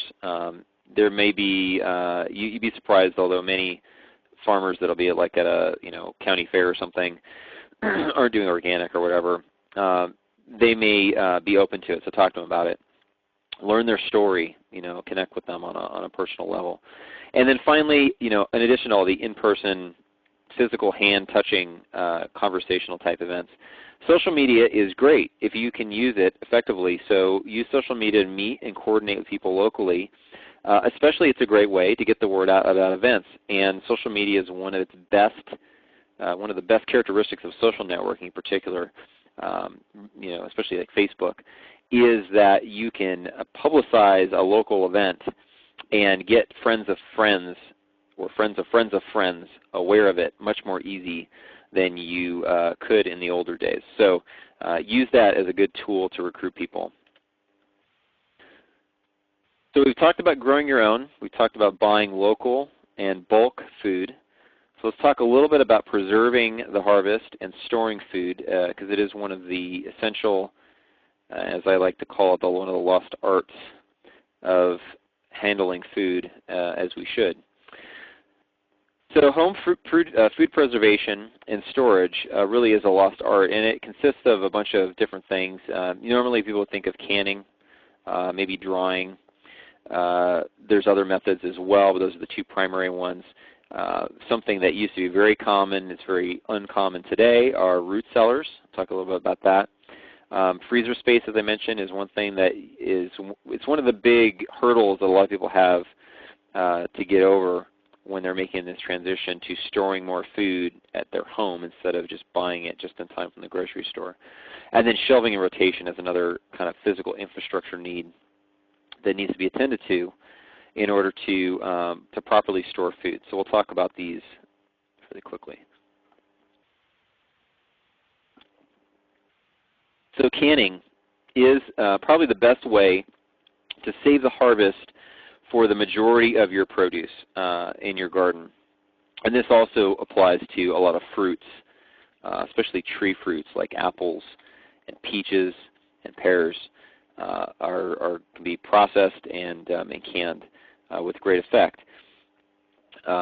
So for instance, apples. We make applesauce, we make canned apples, we make apple cider, we make apple butter, which is basically like a real thick, it's almost like a spread, which is great. It's a cinnamon, flavoring to it. Can be used in lieu of jam. So that's just right there, that's 4 different ways to use apples, and all those can be canned to preserve. The cider probably is best to have raw. It's really, really good. Highly recommend that you do that. And also apple juice normally would be consumed fresh. If you have a juicer, you can use apples for that. So just as an example, there's lots of things you can do with canning. So the best thing about canning is that it preserves the quality produce that you've either grown or sourced locally, and in many cases will essentially prepare meal components ahead of time. So you can, taking tomatoes for instance as in the picture, if you have tomatoes you can make whole tomatoes, canned whole tomatoes. You can make what is often called stewed tomatoes or basically diced tomatoes. You can have tomato sauce, you can make tomato paste, you can make salsa, you can make spaghetti sauce. You can make a tomato sauce, just a base sauce. What is that, 7 I think? I think those are all ones that my wife does. So each of those can be a component for a meal that is very easy to put into something else. And in the case of spaghetti sauce, basically the only thing she needs to add, if anything, is maybe meat to it if she doesn't have a meat sauce. But making it, taking it fresh, processing it, and then canning it, and it can go on the shelf and last for several years. Although it's best to consume it sooner rather than later. But using a rotational system, we're still consuming some of last year's stuff, even as we're putting away this year's stuff. So it's a great way also to buy in season if you can't produce it yourself or can't produce enough of it yourself. Buy in season when it's cheapest, and often you can buy slightly damaged or odd-shaped, misshapen produce from farmers at a discount rate. And if you're going to can them, you don't care how the tomato looks. So buy the second-rate tomatoes, especially apples. You can buy seconds in apples, usually for a good discount. Save money and then preserve those via canning or drying or whatever, and that's a great way to save money as well, because you're buying at the lowest market price during the peak of the season, and it's also the highest nutrient quality at that point. And then you can preserve it and use it in the winter, although it's going to be in different form. Some of what goes into this too, in terms of the change in mindset and change in food culture, is food operates on seasonality, and we've been trained in America with the grocery store that there is no seasonality. You can get anything anytime. The only thing that fluctuates is the price, because in the winter we get apples from South America. So I would highly encourage you to look at ways that you can get away from that and reintroduce seasonality.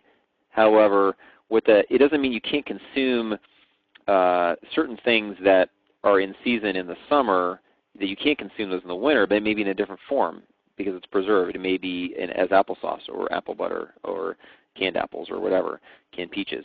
So that's one thing that is a transition in terms of how you treat food that you should be thinking about as well.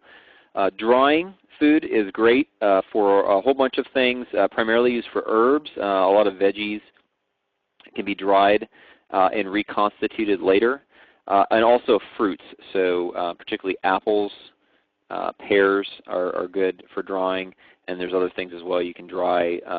So those are some things you can dry. Herbs are really good because a lot of times herbs are used in sauces and such, and so you can grow lots of different herbs for fairly cheap, and then dry them, and then save them for later. And instead of buying herbs, which are essentially in the spice section of the grocery store and very expensive, you can have it for virtually nothing, just with a little bit of extra work. So the other great thing about drying is there's no power needed. So whereas canning, usually you're going to need water, you're going to need power and water.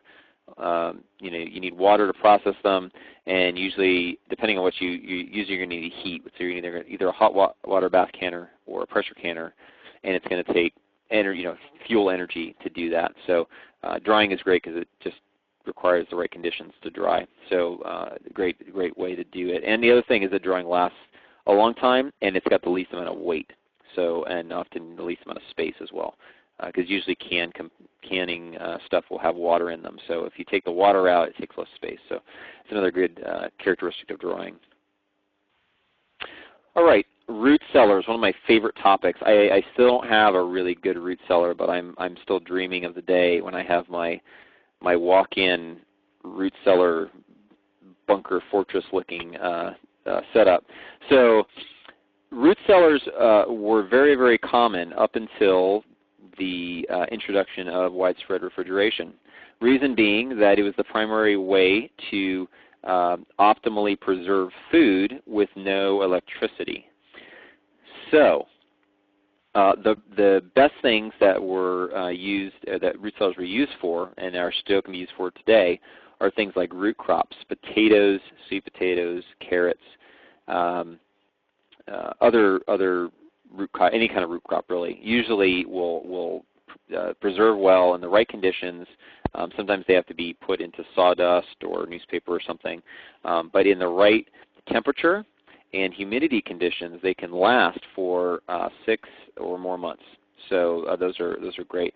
Same thing with winter squash. Winter squash are basically any squash that have a hard shell on them. So butternut, acorn squash. There's a whole long variety. There's banana squash I actually have in my garden, one of the few ones that did well this year. They all have a hard shell on them, and basically when they're done, which is when the stem dies off, they're hard, and if they're kept in the right conditions, they can also be preserved in cool conditions for a number of months. So you can grow a bunch of winter squash in your garden and then put it in your root cellar and preserve it that way. Apples, certain types of apples preserve well. There's a wide range of apples. The apples that are often called winter apples or storage apples are the ones that will preserve the longest, and they generally are the hardest flesh varieties. So generally the harder the flesh, the longer they'll last, but there's actually some good charts online. You can see what variety are the best winter storage apples. And again, put in the right conditions, they can last for a number of months, even into the spring. And there's a whole bunch of stuff. You'll see from this picture, there's This is actually mostly canned goods. I didn't actually get one of the root crops and whatnot, but I wanted to make the point that although root cellars are a great place to put your canned goods because they'll store optimally in a dark, cool place, there are lots of things that don't require processing, either drying or canning, to preserve the harvest. And if they're stored in the right conditions, they can last a long time. I think this picture actually has a bunch of bottled beer in it as well, and I don't know if that's cider on top or what? I don't know. I didn't look too close to this picture before. That's kind of good.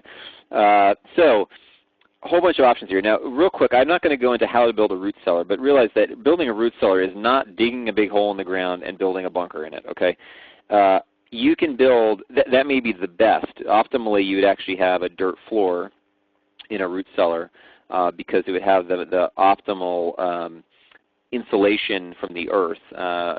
Dirt underground has kind of fairly steady temperature of 50 to 55 degrees, which is good for a lot of crops. But you can actually build a root cellar in your basement if you have one. And you can do it by basically isolating a section, building a small wall or something into a section of the partitioning off part of the basement with proper ventilation with the outside, especially if you live in a cold climate where you have cold air outside. You can bring cold air in and take the hot air out. That way it keeps the air circulating, and it'll actually keep the temperature lower than the rest of the basement, which is affected by things like your furnace, lights, and other things. So there are actually ways to build root cellars within your home that don't require you to have a separate structure that's underground. So as long as you have a basement, you can do it. But if you don't have a basement, you can do other methods as well, which as long as you have a cold enough winter, you can actually just dig a hole. I've actually heard of people burying a freezer or a refrigerator in the ground with the lid, the door facing up. You actually use that because it's insulated. Put it in the ground, and the ground will insulate the freezer, and the insulation of the freezer will keep it, and you can access it that way. Also, a very traditional method of storing things like potatoes is to actually dig a hole, put them in the ground, and then actually put hay or straw and build up a pile of hay or straw on top of them. And if done right with the ventilation, the cold winter air and such, it actually will preserve it just out in the in the outdoors. There's also ways that you can have certain crops that will overwinter. Like I said, kale and collards often do really well with this. So there's certain crops you can actually leave in your garden over the winter and just harvest them as you need them, as long as you don't have extreme cold weather that's going to actually kill and damage the flesh of the plant. But in most cases, that's not the case. All right. Now, if you're buying meat locally, you're going to be buying in bulk most likely, and it's not going to look like this picture, unfortunately, a bad picture, because this is Egos and other processed food junk.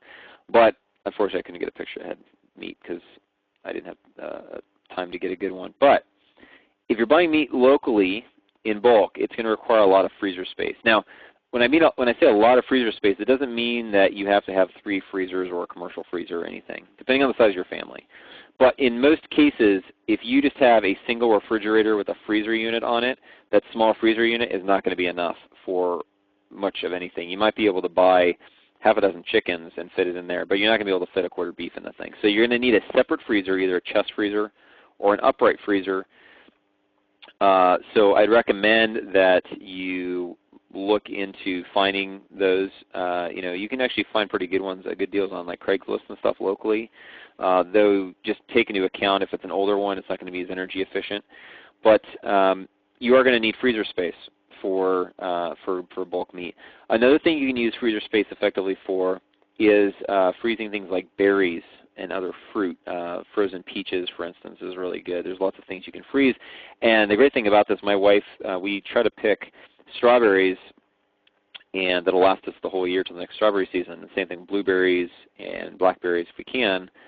And she'll, like just this morning, she made fruit smoothies using blueberries and strawberries that we had picked locally and froze.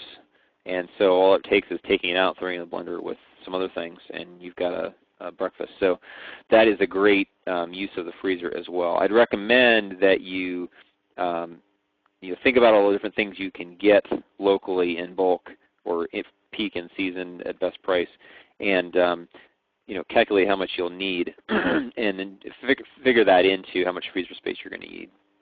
But in most cases, excuse me, meat is going to take up the most space, and it's probably going to drive most of your freezer space requirements. Finally, shelving and rotation.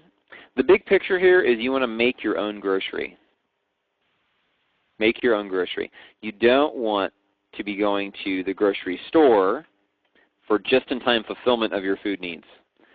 So there's a couple of benefits to this. One is that you can buy when things are on sale and stock up so you can get more for your money. And this is great for things that are either processed things or in particular bulk. If you're buying bulk food like we discussed earlier, organize it and buy it when it's on sale if you can, and store it. Organizing your food is important. Dry goods, often, especially things like bulk grains, you're not going to be able to usually just buy in a bag and leave it in the bag because you'll have problems with things like weevils that'll get in and basically start eating up the grain and infest it. So usually you'll have to transfer into something else, usually like a food-grade 5-gallon bucket, and then you'll need to have an oxygen absorber or something to take the oxygen out of it so that the bugs can't survive in there. So there's a lot of things that can kind of go with that, but even with those costs included, usually it's going to be much cheaper to buy in bulk and store it up. But you're going to need space. You're going to need shelving space. You're going to need organization. You're going to need space for canned goods, and you're going to need space for a root cellar if you can swing that, as we talked about earlier. So each type of food will have an optimal temperature and humidity condition, and usually dark storage for almost everything is optimal. There's very few things that you'll want to have exposed to light. In most cases, light is a degrading factor for food. So storing stuff in the dark is the best. And the other thing, obviously, as the title connotes, rotation, first in, first out. So if you're canning stuff, when you put your canned goods away, you want to put the stuff from this year in the back and move the stuff from last year to the front so you consume that first. Same thing with stuff you buy from the store. Sometimes this can be take some organization and some administration so that you can stay on top of that and make sure you're doing the first in, first out and eating your food supply over time. So there are the three major points as well as the subcomponents. Growing your own, buying local and bulk, and preserving and storing are all very important parts of your True Food Action Plan. As I said at the beginning, we are primarily focused here on acquisition and storage of food, not talking about cooking, though cooking is an essential element. But ultimately, if you follow most or all of these different activities and optimize what you're able to do with what you have, you'll end up with an end product. And that end product is several things. You'll have a high-quality food supply, and that's based on trust, either because you grew it yourself or you know the farmer who did grow it, or it's a organic certified product. For in the case of like bulk food, you have to order through a food co-op or something. You'll be building community in your local food economy, which strengthens your local food economy and your community and ultimately your family. You'll be utilizing the resources that you have and being a good steward of what you've been given.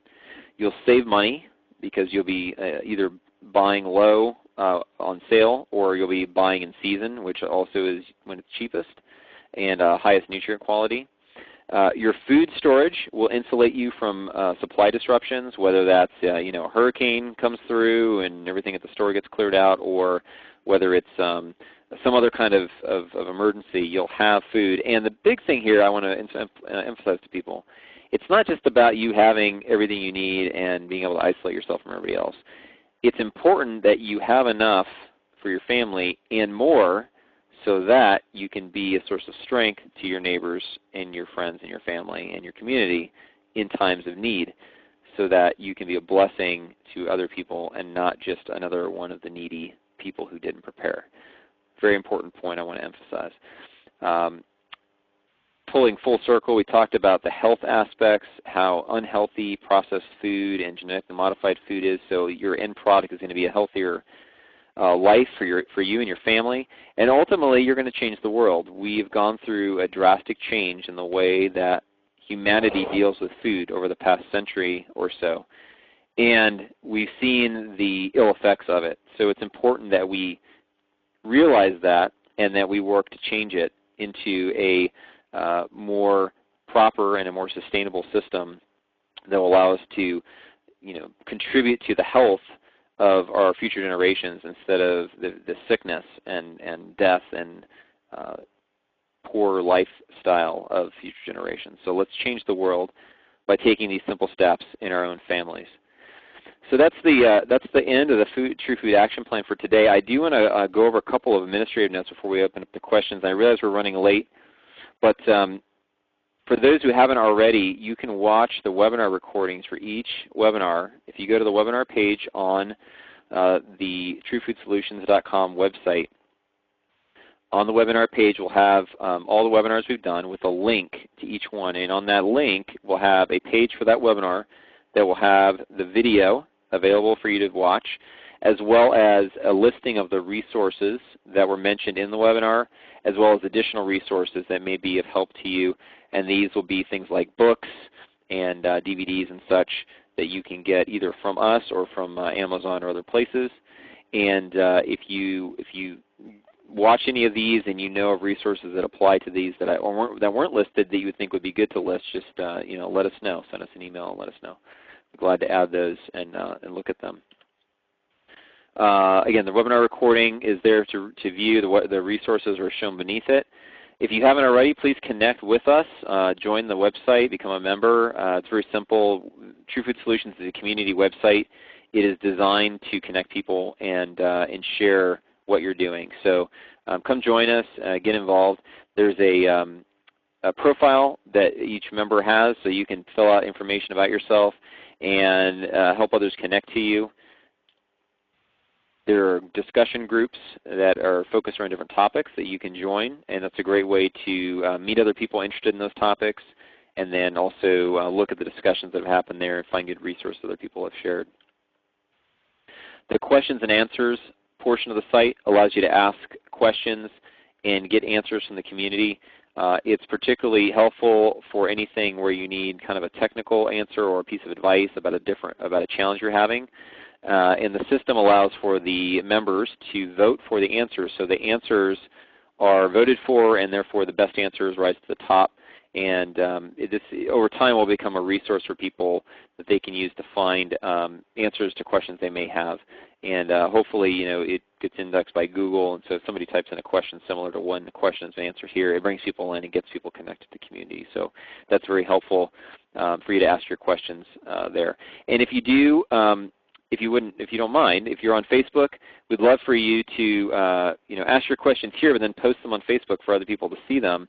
Or if you find questions here, post them on Facebook or Twitter or other places so other people can become aware of it and can come and add their inputs as well. So we've got lots of great opportunities to connect, share what you're doing, make some friends. If you're interested in blogging, please let us know. We have opportunities both to guest blog on our main blog, and if you're interested in having your own blog, we can set you up with your own blog to have a dedicated blog if you want to write about the farm you're starting or your gardening adventures or canning or whatever. Let us know. We can set you up. All right, so it's time for questions. If you would, please type questions in the chat box, and we will get to them in order. I think that there are probably a bunch of questions. I know there's a lot of chat activity that I wasn't able to keep up on since I was presenting. But I will go through here real quick and see if I can find any.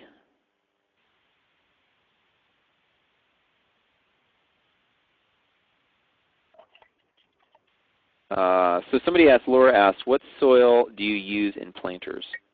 Well, I'd highly recommend that you only use organic soil, first of all. Primary reason being that there's chemicals in the soil. The chemicals are going to end up in the plants and in the produce, so you want to stay away from those if you can avoid them.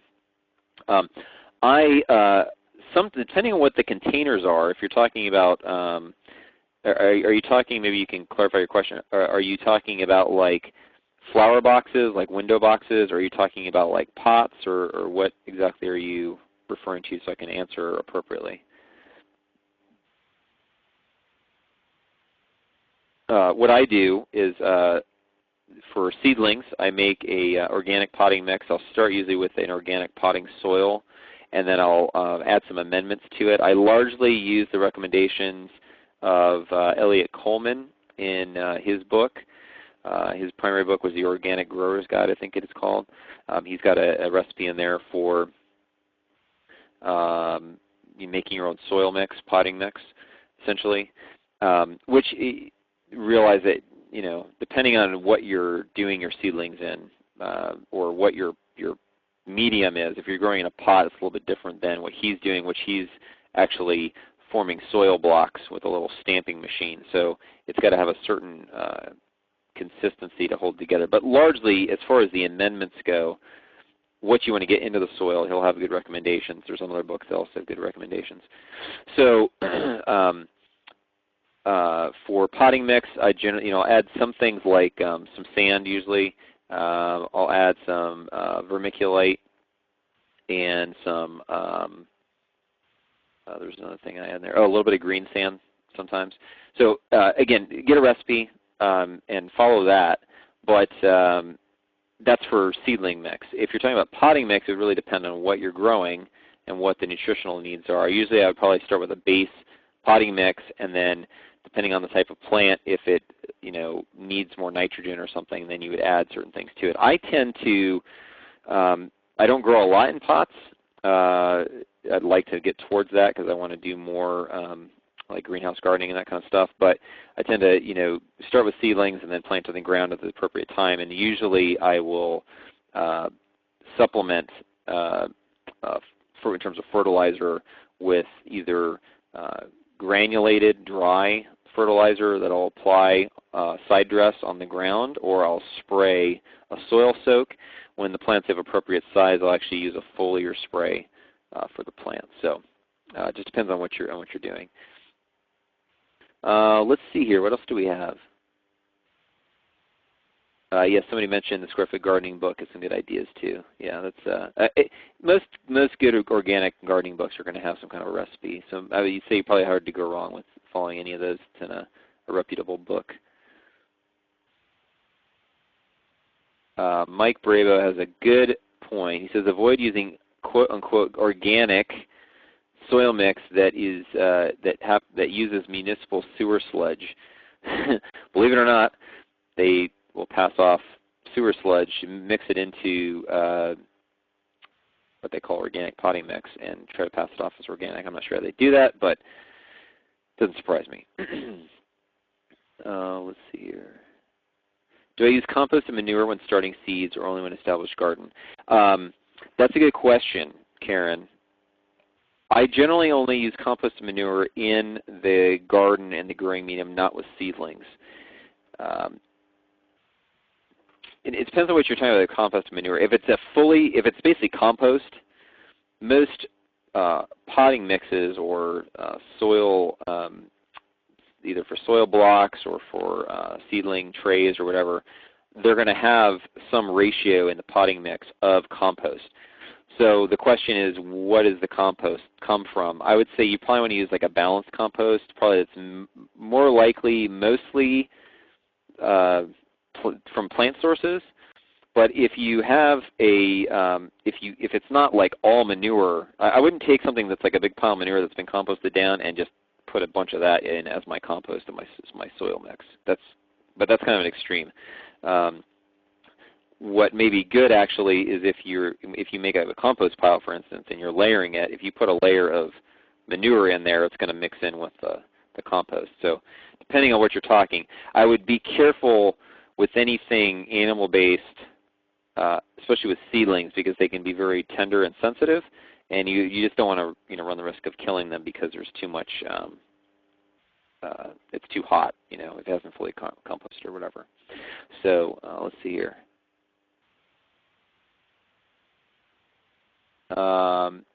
Rhett asked the question, he's read that vermiculite may have asbestos traces. I haven't heard that. If anybody else has read about that and has any good thoughts on it, please let us know, and I'll mention them here. There's a couple people that mentioned worms or vermicomposting. I have not tried pure vermicomposting yet. However, I have gotten worms and added them to my compost pile, and it worked great. You can also get, speaking of compost, you can also get what is basically a compost activator. Usually comes as a powder. You mix it with water and let it sit, usually overnight, and then you dilute it, and you can spray when you're forming your compost pile. And this is if you're actually building a compost pile, like not just throwing your kitchen scraps on every day or whatever, but you're building a layered compost pile all at once. You can spray this activator solution with a spray bottle that's been diluted onto the pile, and basically what it does, it has a bunch of the bacteria and microorganisms and stuff that help jumpstart the compost pile.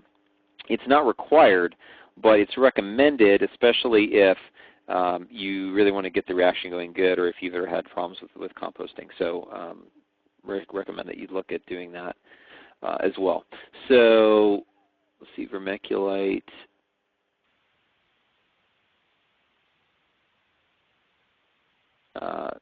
Yeah, Megan says vermiculite doesn't leach into your food, but don't mix it indoors. Use a mask, yeah. So, and yeah, perlite too. That was the other thing I was going to mention. I use perlite as well as vermiculite. So, there's lots of different. Like anything, I would say I'd recommend that you research and look at the pros and cons. Usually, if you get a good organic gardening book, they're going to have good recommendations in there. Probably the best one for your typical backyard gardener is going to be something like Square Foot Gardening, or something else that's focused on backyard gardeners growing vegetables. I mentioned Elliot Coleman. His focus is really more on market gardening. His scale that he talks about mostly is more of that size, a larger production size. However, if you're going to be doing any kind of season extension, he is the expert. So get his 4-Season Harvest or his Winter Gardening Handbook. Those are great books to learn how you can do season extension gardening. And again, they're not shown here in the presentation, but I will put those on the webinar page with the recording so that you'll have a link to those books.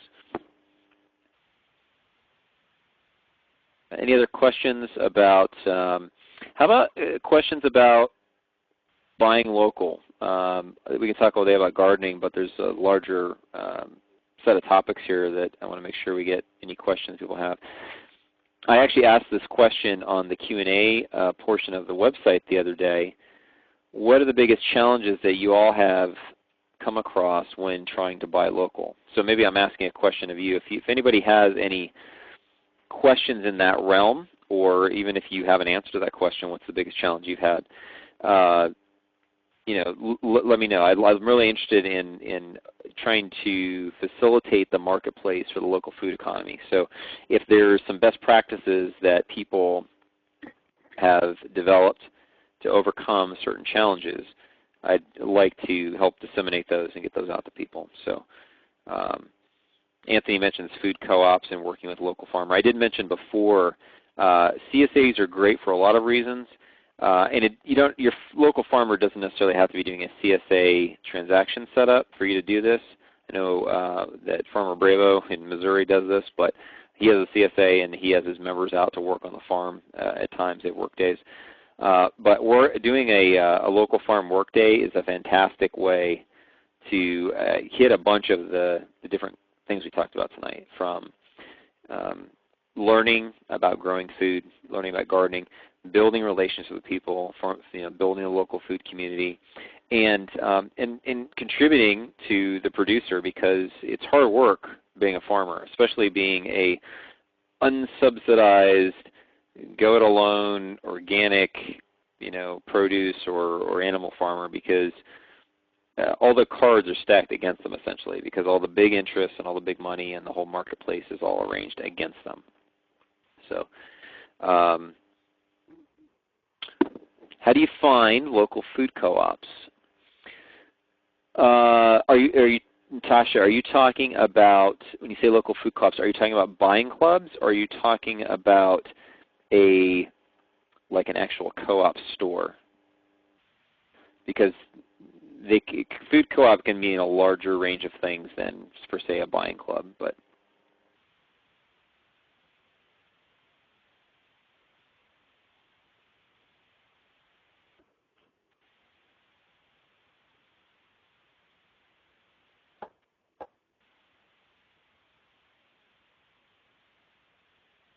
You can find farms with not coordinated buyers, right? So this, I think, is one of the biggest challenges.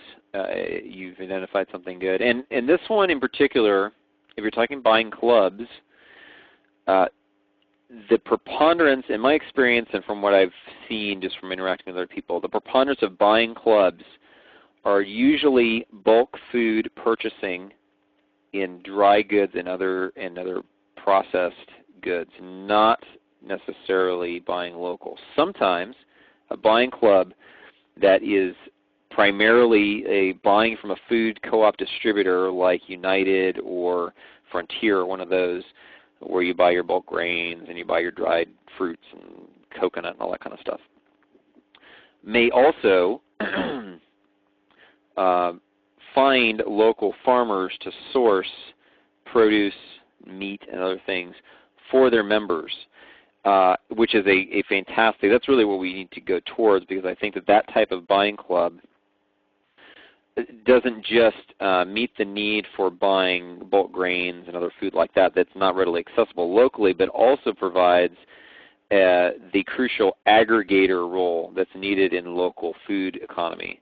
Right now, the aggregator is in the modern system is the distribution system, which is the front end of that is the grocery store. The most common so-called aggregator right now is really a farmer's market, because you go to farmer's market, there's different farmers there, they have different things. So, but ultimately, if you can get a group of people together all interested in real food, you have the opportunity to provide an aggregator not just for purchasing things that you buy in bulk and you're getting bulk discount, and then you have the delivery that's through a decentralized delivery distribution system instead of through the grocery store. But that also has, you have now consumers that are usually interested in buying locally produced food, meat and produce. And so if you have a buying club or are going to start a buying club, don't just stop at buying from a co-op distributor the dry goods. Look at utilizing the buying power essentially of the buying club and helping the members begin to source locally. So I've actually had a good discussion the other day with a lady in Kentucky who is doing just this, and they have actually a really large buying club, like I think like 200 families in central Kentucky. So I'm talking with her about actually leveraging some of their experience and also producing another guide on starting a buying club and how to operate it. There are other ones out there, but there's some things missing from some of those that I'm particularly looking for trying to make available. So that's something to mention. And thanks, Mike, for mentioning Azure Standard. If you are in the Northwest or in the kind of Western Rockies, Azure Standard, AzureStandard.com. It's AZURESTANDARD. AzureStandard.com is the biggest. I think it's actually probably the biggest, one of the biggest food co-op distributors in the country, but it's primarily focused on the western states, centered in the Northwest, I believe. So I would check with them to answer your original question. Actually, check on their website. You may actually be able to find a buying club in your area, not too far away, through the co-op distributor. So you can work it backwards like that. If anybody's in any other part of the country, in the Midwest and the East, you'll have Frontier and maybe United, depending on where you're at. And so if you don't know if there's a buying club in your area, you don't know how to find one, just try, obviously you can try Google searching, that kind of thing, but check with the co-op distributor and ask them, because they will know if they have a defined buying club in your area, and they can give you the contact info for that person, and you can connect with them. And it may be worth, depending on how much you need, it may be worth driving even an hour or two, if it's once a month, to get that stuff. Or if you're up for it, you can actually look at starting your own locally if you have enough demand, either from your own family or from a group of families that are interested. Because again, usually food co-op distributors operate on a minimum order principle where they're not going to deliver unless you're at like $500 or more per order. So, all right, what else do we have here? Yeah, Mike, Azure does deliver to Missouri, but I think the Mississippi is their extent. I don't know. And I'm pretty sure that the shipping is probably pretty expensive at that distance. I think they are out of the Northwest. Point being, find what options you have. You may have multiple co-op distributors available, so look at all of them. And if you don't have a buying club in your area that you know of, try checking with the co-op distributors and see if they would know.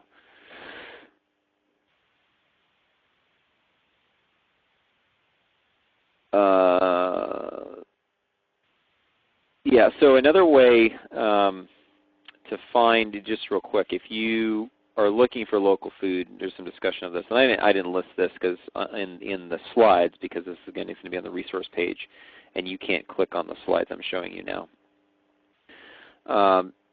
Finding local farmers. Localharvest.org is the biggest local food directory site. But it's basically like you put up your own information and it's a directory site. It doesn't do a lot more than that. You're still often going to have to. Often the farms on there will not have a website, so it may be limited to email or phone contact. In my experience, to answer my own question, in my experience, the hardest thing about local food, there's two things. One, we already talked about the buying club thing. I mentioned in the presentation about the administrative aspect of it. It's really hard to administer without the proper tools, and emailing a PDF is like considered high technology with a buying club. It seems like often. So the aggregation of the orders, the splitting of the orders, the distribution of it, that can be a pretty big challenge. As far as sourcing locally produced food, the biggest challenge is that you're not likely to find a one-stop shop. There's not going to be very many farms that are animal producing and growing produce, and you can get everything from one farm. You're going to have to have multiple suppliers, which means that you have to do research on multiple farms, coordination with multiple farms, order with multiple farms, pick up with multiple farms, unless there's some sort of local distribution system already established where multiple farms maybe drop off at a certain location, like a health food store on a certain day or something like that. So that's in my experience the hardest thing. It's often a lot of legwork, and you really have to be committed and work hard at minimizing the inefficiency in that system, because it's the opposite of the modern distribution system, which is all around convenience. You go to one place, you can get everything you want, and the only thing you have to worry about is the price, right? Well, really it's worth quality too, right? But essentially to most people it's on the presentation. So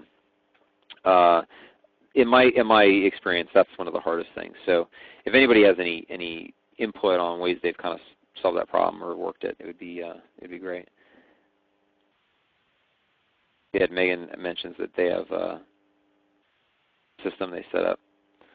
So we have documents and the order forms, the drop sites, and coordinators. Okay.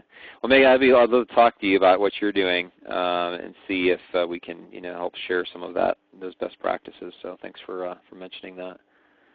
Megan, if you could tell us how many families are in your buying club, or I don't know if that's what you call it. 130 families. That's great. So this is what we need. You really need to have a certain critical mass. I'd say really, you need to really get over like 20 or 30. But if you got over 100 families, you got a lot of buying power, and you can do a lot. And really the thing that this facilitates for the local food economy is the farmers can coordinate more effectively with, say, a buying club coordinator, rather than having to deal with all the different, individual consumers. So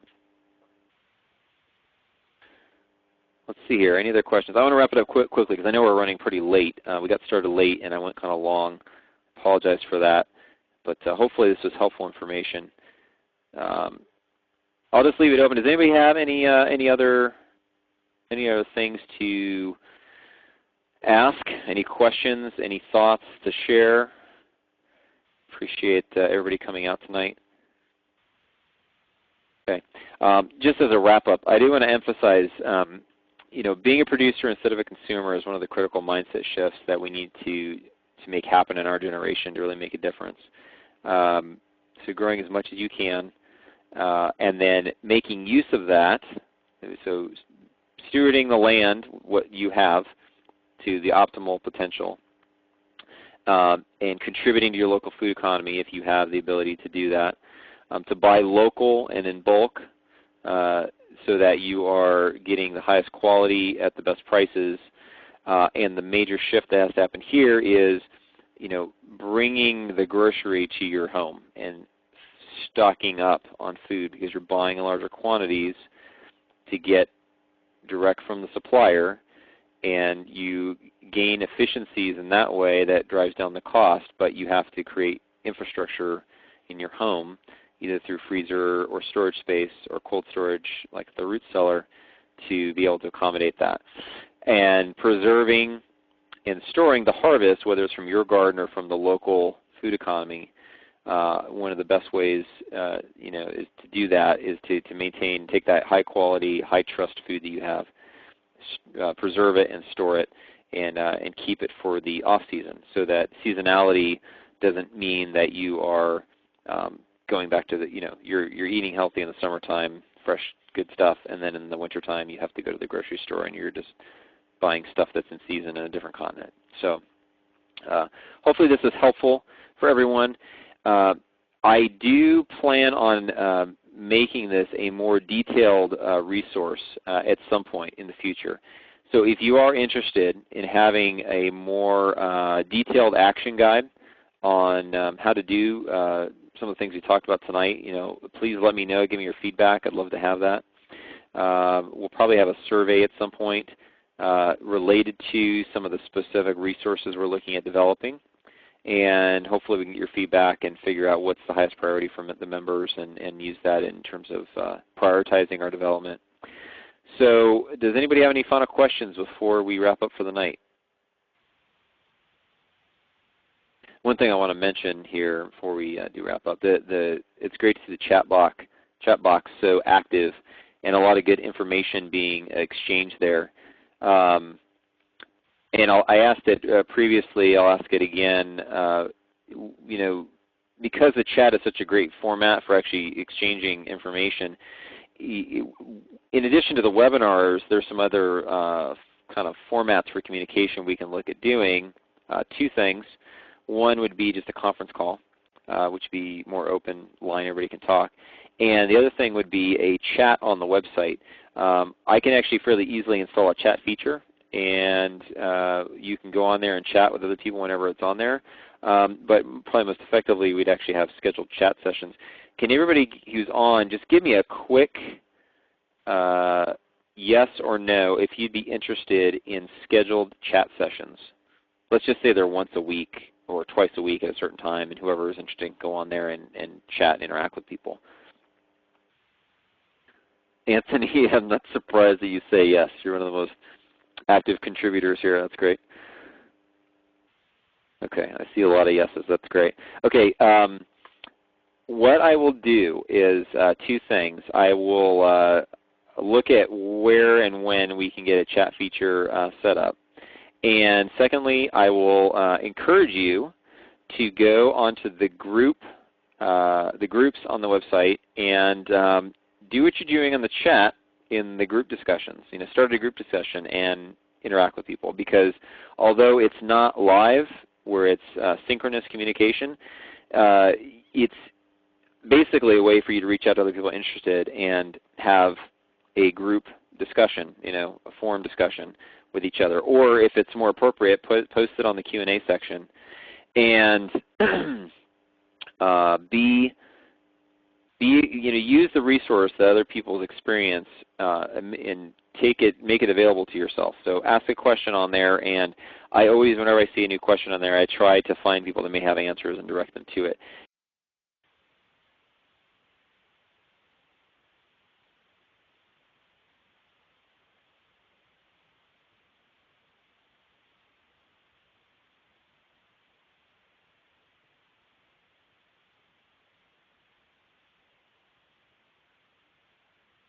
Go on the site and post it in one of the groups that it's most applicable to, because that helps get it out there for other people to see. And in addition to it being posted on the groups, things that are like links and stuff that people post there, we also share those on Facebook. So people on Facebook that are fans there but not members of the site yet can see them and then come and get onto the site and hopefully join the community. So we want to try to get get people involved, engaged, provide a forum for them. So please use that. We don't have as much activity in the groups as I'd like to see. So with all the interest in chat, I'd encourage you to go onto the groups, join some groups you're interested in, contribute to discussions. There's lots of discussions already up there, so contribute to discussions that are there. If there's something you're interested in that's not posted, say, hey, I'm thinking about doing this. What does everybody else think? And post it there, and we'll get the community to interact. And I know there's some people that don't use Facebook as great of a tool as Facebook is. True Food Solutions is really really great for people that don't have Facebook because it's essentially a social network all focused on food. So use the resource available there. All right, well, we appreciate everybody coming tonight. Thank you for your attentiveness. Apologize for the late start and the technical difficulties, but hopefully it was beneficial to you. If you have anything that you have questions about after the fact, please let me know. Just reply to any of the emails that we send. And if you have anything that you think should be added to this that I didn't cover, please let me know. I'll be happy to add that in for future development. Again, like I said, I'm going to develop this probably into a more detailed resource, so I appreciate your feedback on it. All right, well, thanks everybody for coming. Appreciate your time, and everybody have a great night. We'll talk to you soon.